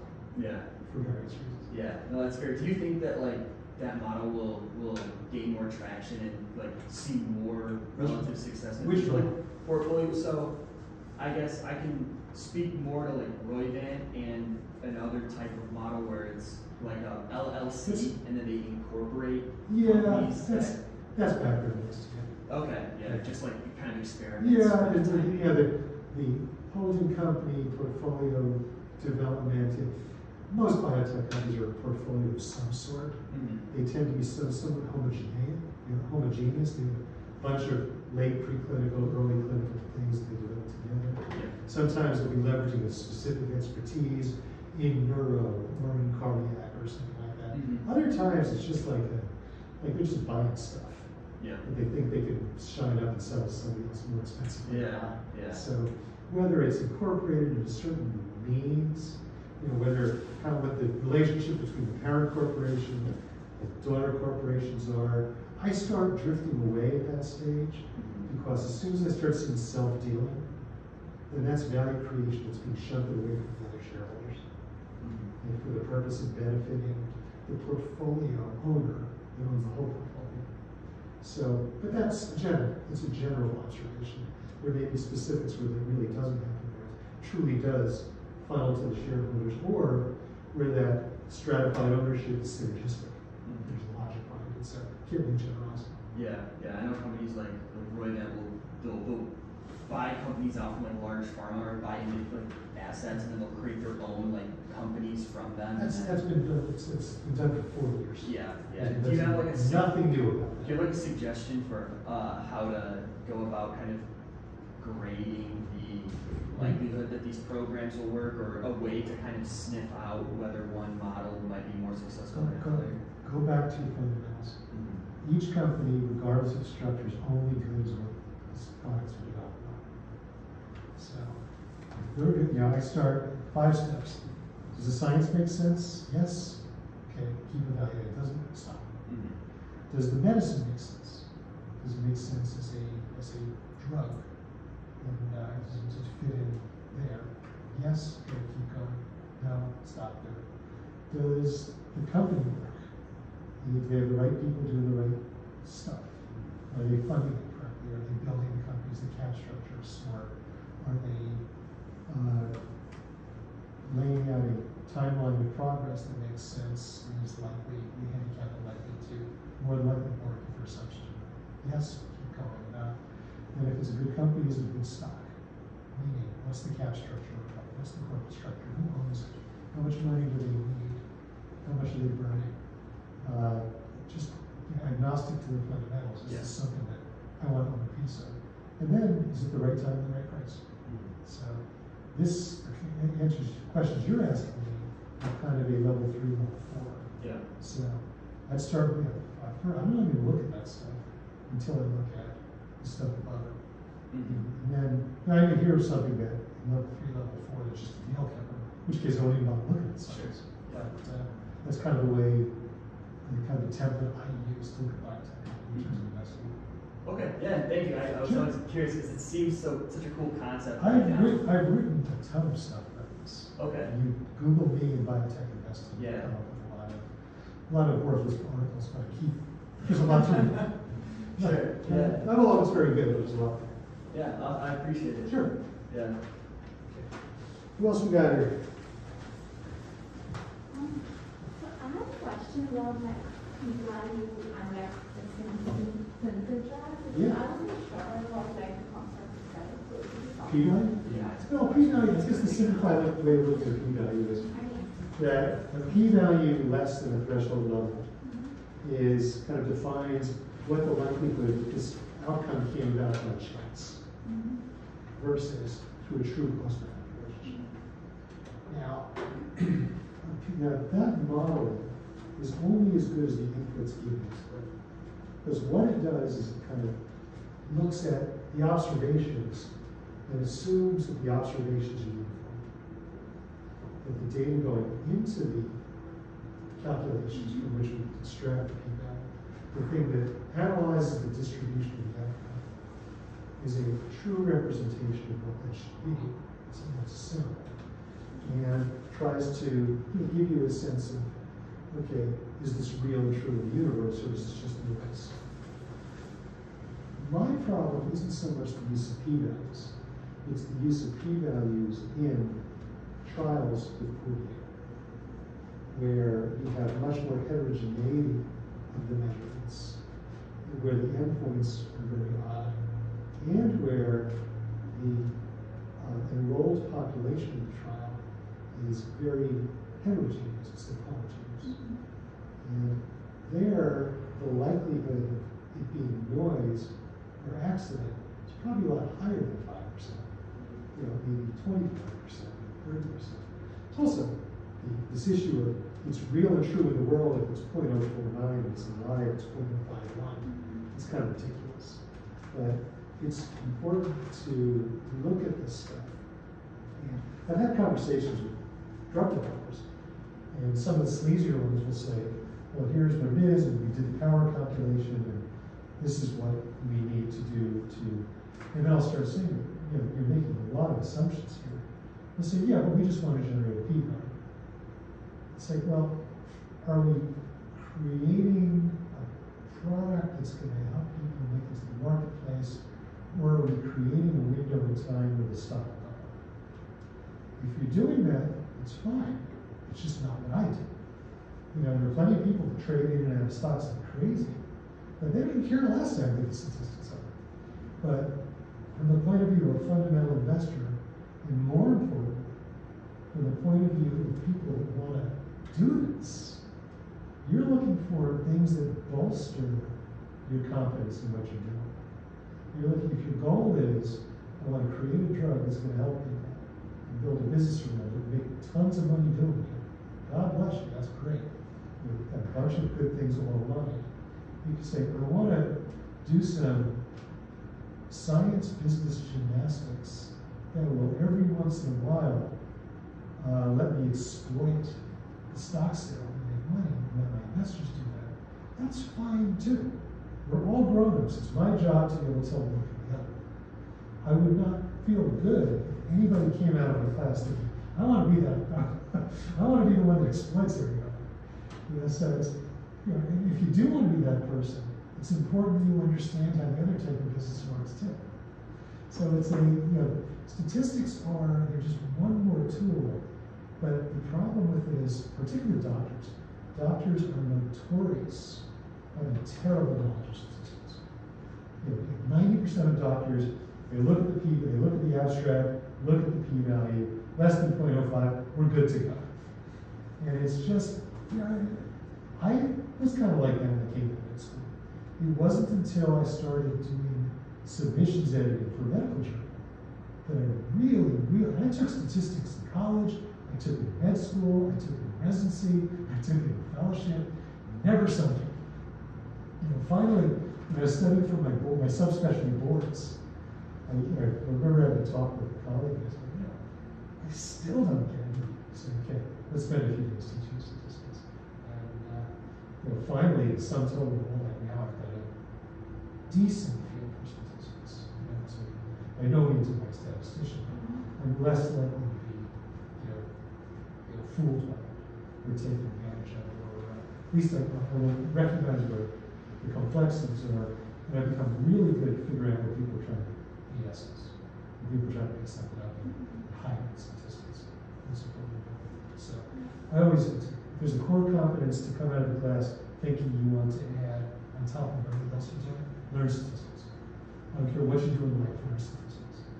It is it's one of these superpowers that it's just no matter what you're doing, it's so key to be able to look at a data set and pull the truth out of it.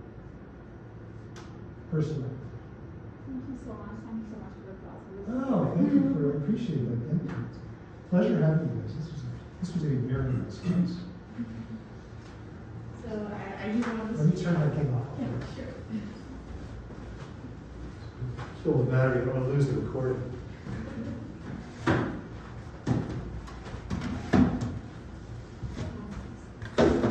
Was the battery already died? Nope.